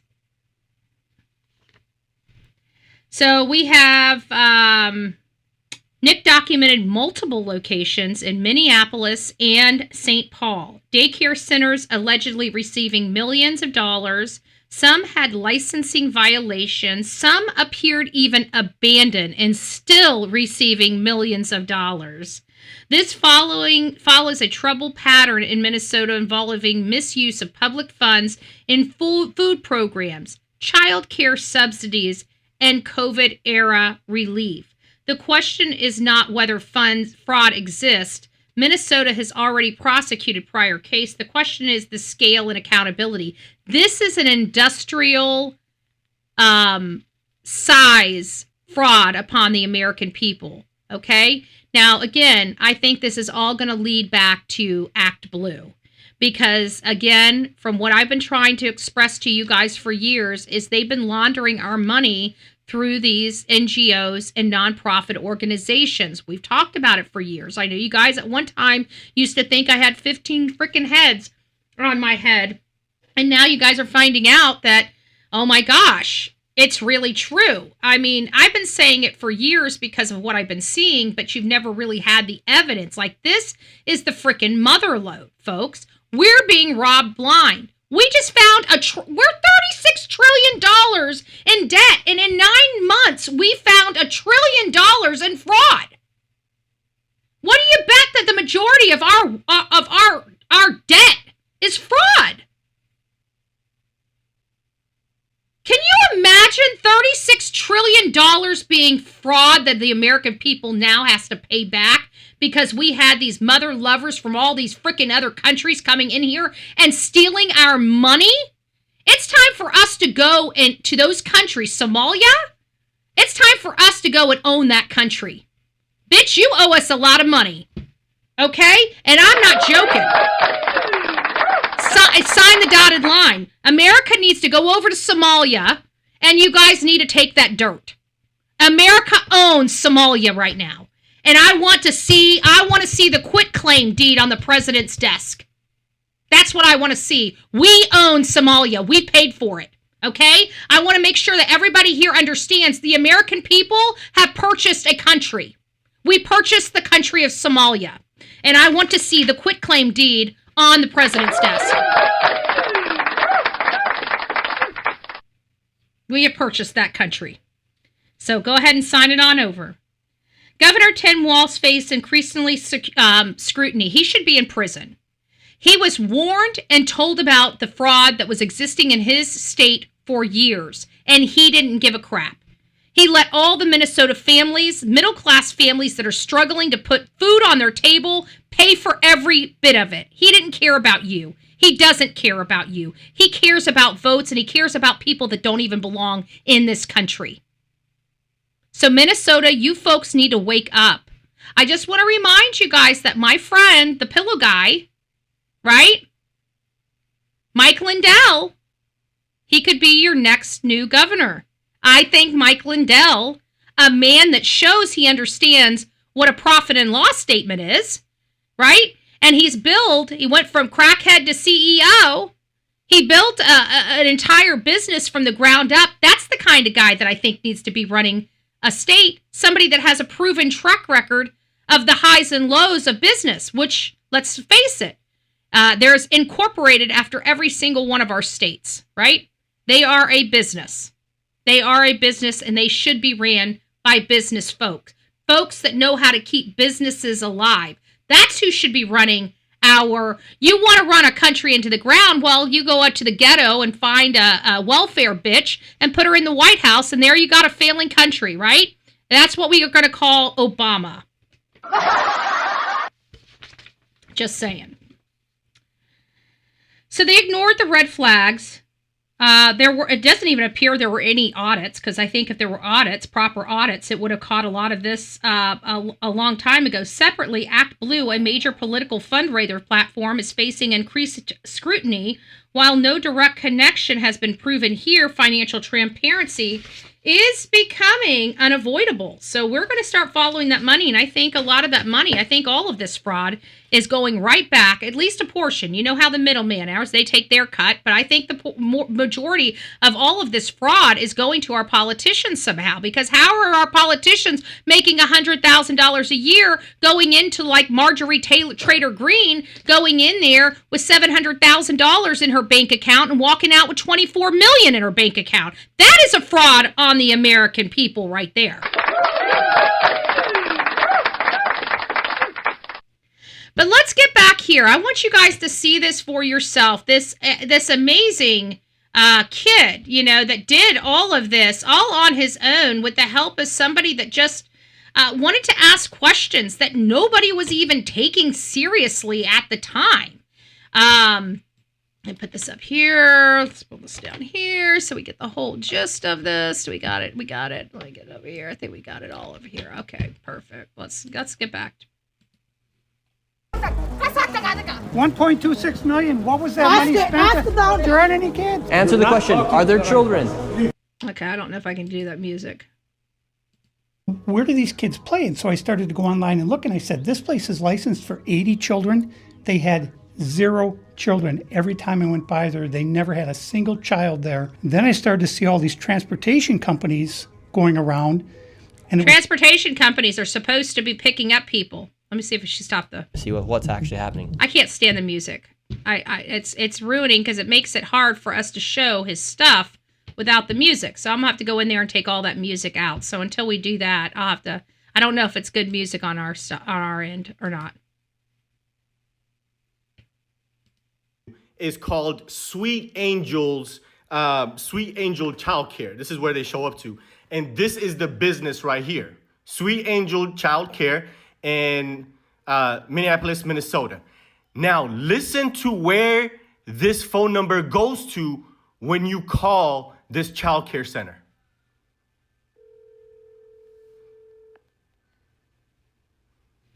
Might be it's here in Ohio. We need to find them.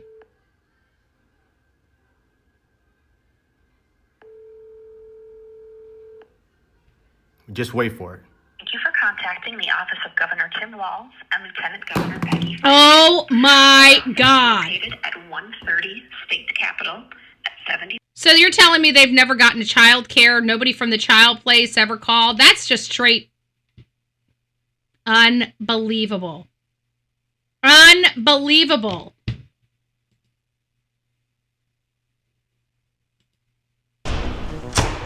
Yeah, I don't like the whole audio. They put the music behind it, and not everybody can use it. So I'll have to download that and strip all the music behind.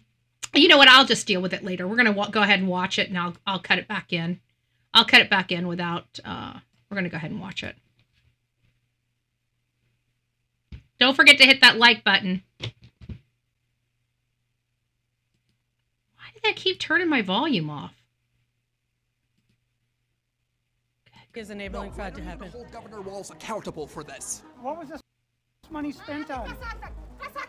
1.26 million. What was that money spent on? There aren't any kids. Answer the question. Are there children? There's no children inside this building. Potentially the largest fraud scandal in U.S. history is taking place in Minnesota, as literally billions of dollars have been funneled through Somali-ran fraudulent businesses. So much fraud, it could actually almost replace the entire GDP of Somalia. These fraudsters have worked hand in hand with the Minnesota government as they enabled billions of dollars to be given to fraudulent businesses underneath welfare purposes. Some of this money eventually landed in the hands of terrorist groups in Somalia like the Al-Shabaab, and others enriched themselves all at the US taxpayers' expense. And in this video we will break down all of the fraud from start to finish, from going to the fraudulent businesses and confronting the people who are making millions of dollars from the government. And we will also be confronting the incompetent government leaders who let this fraud happen. And to make this happen, I met up with a man who's been doing his own investigation for years now, as seen the fraud firsthand. We have a lot of people just like this around this country. So if you know somebody like this that has been looking into stuff, hand them my information, bullhornbetty@gmail.com, bullhornbetty@gmail.com. His name is David. Let's get into this and be prepared to be shocked. How deep is this fraud here inside of Minnesota? It is far worse than anybody can imagine. You heard it's 7 to 10 billion and maybe more, and now the numbers have been revised and put out there publicly that they think it's more like 8 billion. How I got involved is that where my office is here in Minneapolis, I'm sort of in the heart of all of this fraud, and I would see these child care centers. I said, well, there aren't any kids there. It's the middle of the day. and all I see are a couple of guys standing out front smoking. And then I'd go by another daycare and I'd see the same thing. I said, well, where do these kids play? And so I started to go online and look, and I said, this place is licensed for 80 children. They had 0 children. Every time I went by there, they never had a single child there. Then I started to see all these transportation companies going around, and it was always a Somali driver. And I said, well, that's great. They're out there transportation, contributing, but they never had a passenger, never, ever once. And I said, well, what is all this transportation? What are they doing? So then I found out that in Minnesota, who believes that a bunch of people that don't even have an education, okay, now remember, Somalia is a shithole, for lack of better terms, okay? Anybody from Somalia will tell you. Anybody that's truthful about Somalia will tell you. It's a shithole, okay? So how in the world did these people come over here from Somalia with barely, now you're talking about an incestuous country, okay? Brothers, sisters, cousins, doesn't matter. Keep it in the family. It's gross, okay? But you're talking about a bunch of people that don't have a lot of brain cells, okay? Trucking over from another country into here, and they became what? They just got all of this smartness. They know exactly how to work the federal government from front to back. People that have never even had an education, that don't even know how to speak English. You're telling me that they were able to come over here and create the largest scam of federal funds in the history of America? Inbreds with no education from a different country. I call bullshit. I don't know how many of you call bullshit, but I call bullshit. I don't believe it. You couldn't pay me enough to make me believe it.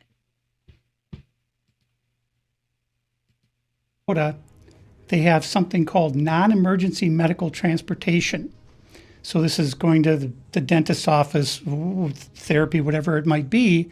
And I said, well, how many of these companies are there? And the research came back that there are 1,020 of them, and more than 800 of them are Somali-owned. Nobody. There is not that many people that need rides to doctors in that small little area. There's no possibility of that. From the state of Minnesota ever cross-checks to see if any rides were ever actually provided. All they did was write the check. So right here we have all this paperwork. And how are you getting all this information about the fraud? A lot of it is through my own research. And then I have some contacts at the Capitol going back many, many years. And so the data that I'm getting is 100% accurate, coming directly from research done by people at the state Capitol. All this paperwork right here, what are we looking at? The areas of fraud that I have numbers for are mostly related to childcare. This is massive fraud that is beyond anyone's imagination, the scope. And so, for example, there's a child care not far from here in Minneapolis that has two child cares listed at the same address. And together, they're licensed supposedly for 120 children.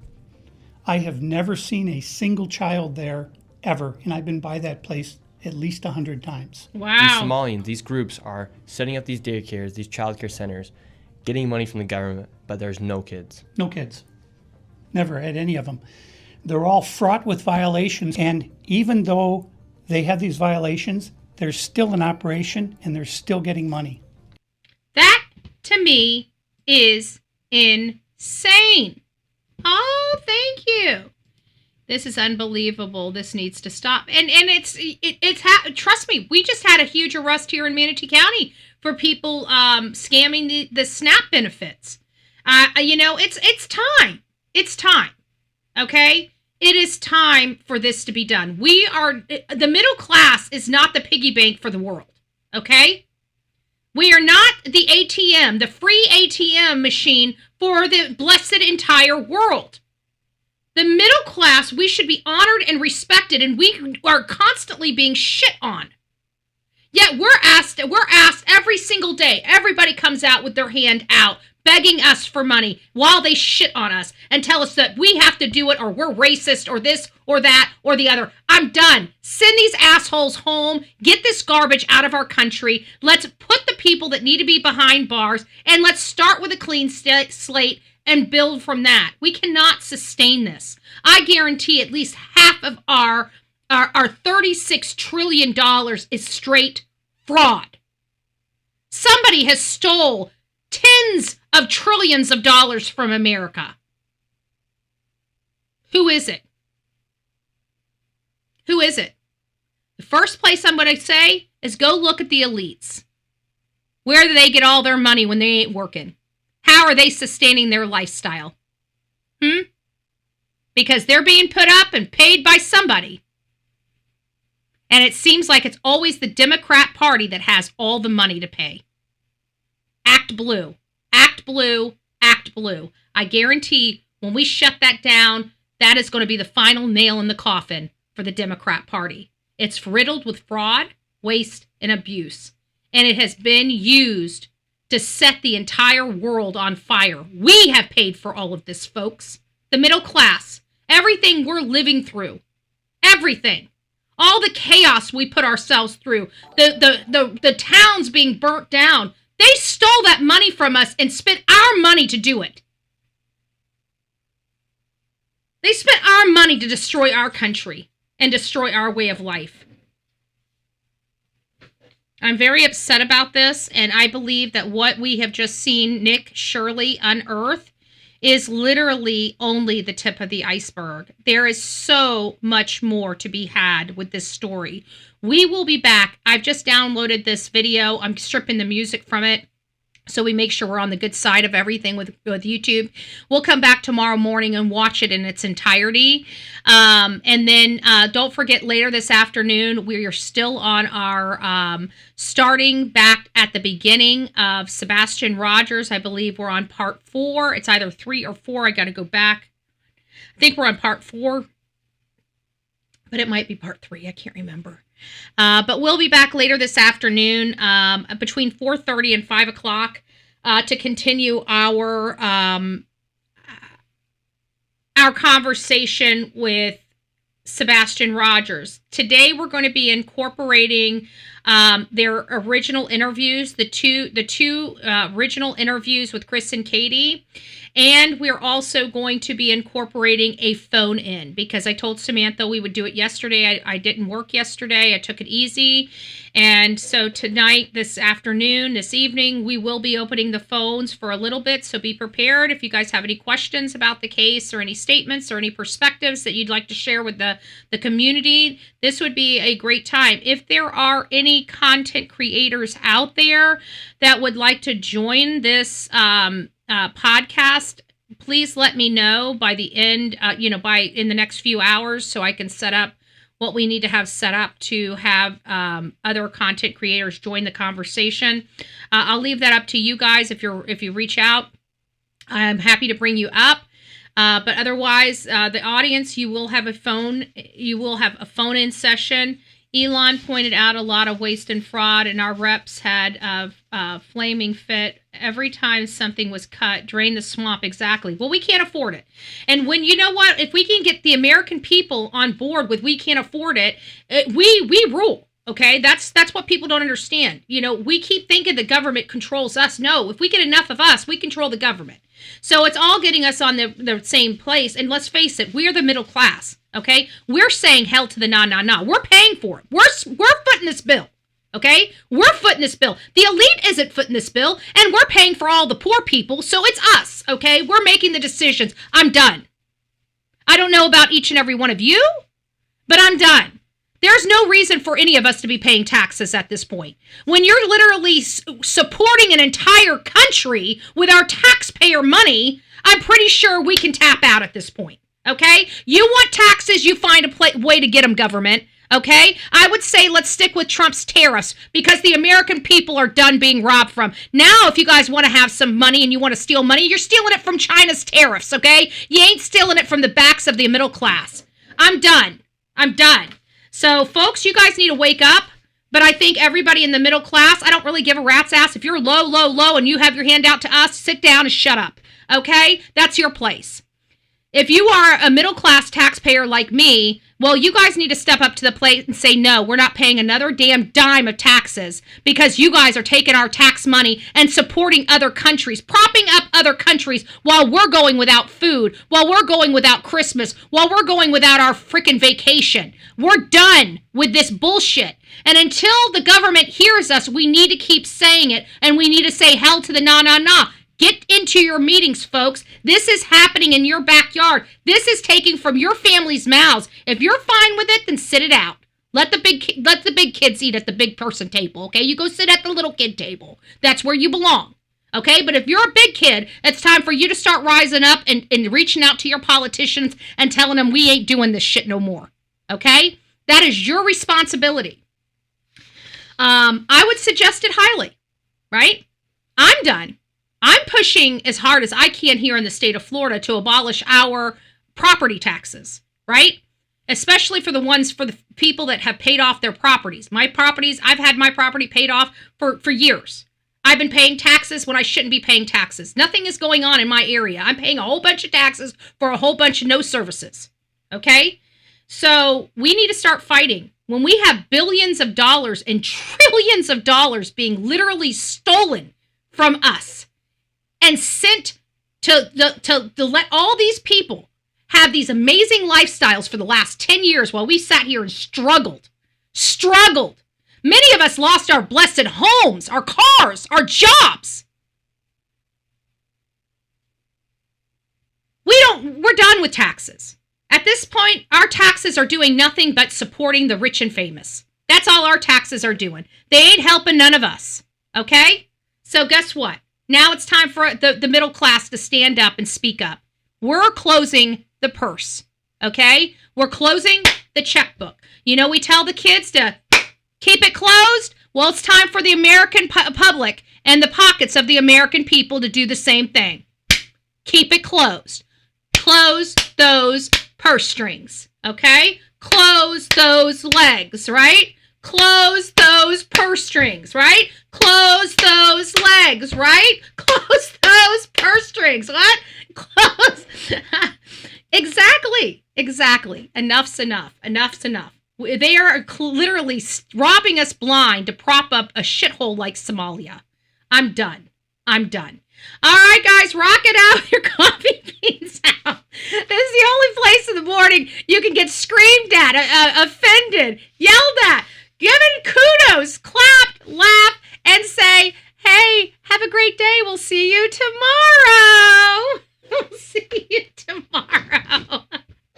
You know why? Fake news. It is.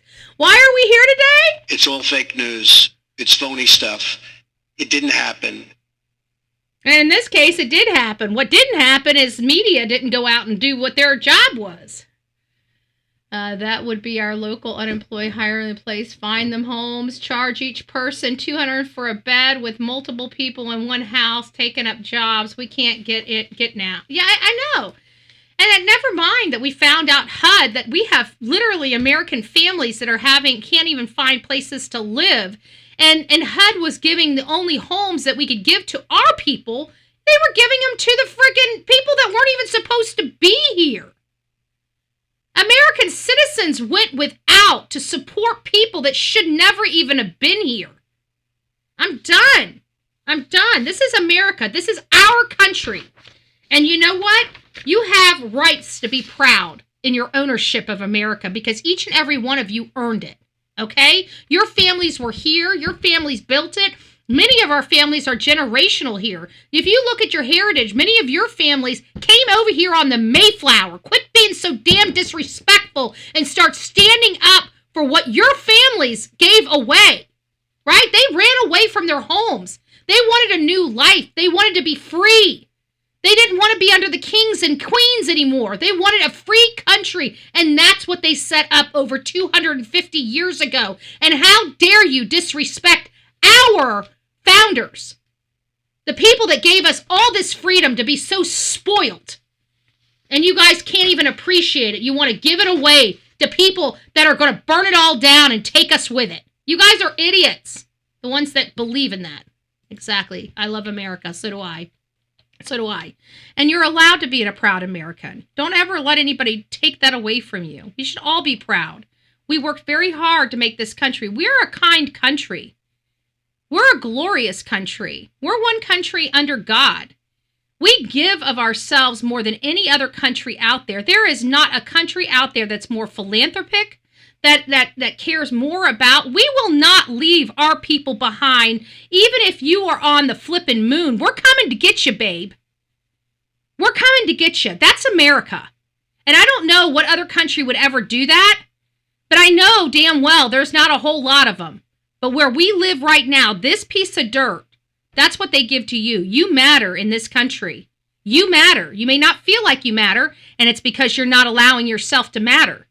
But when you want to matter, you stand up, you speak up, you get your point across, you start mattering.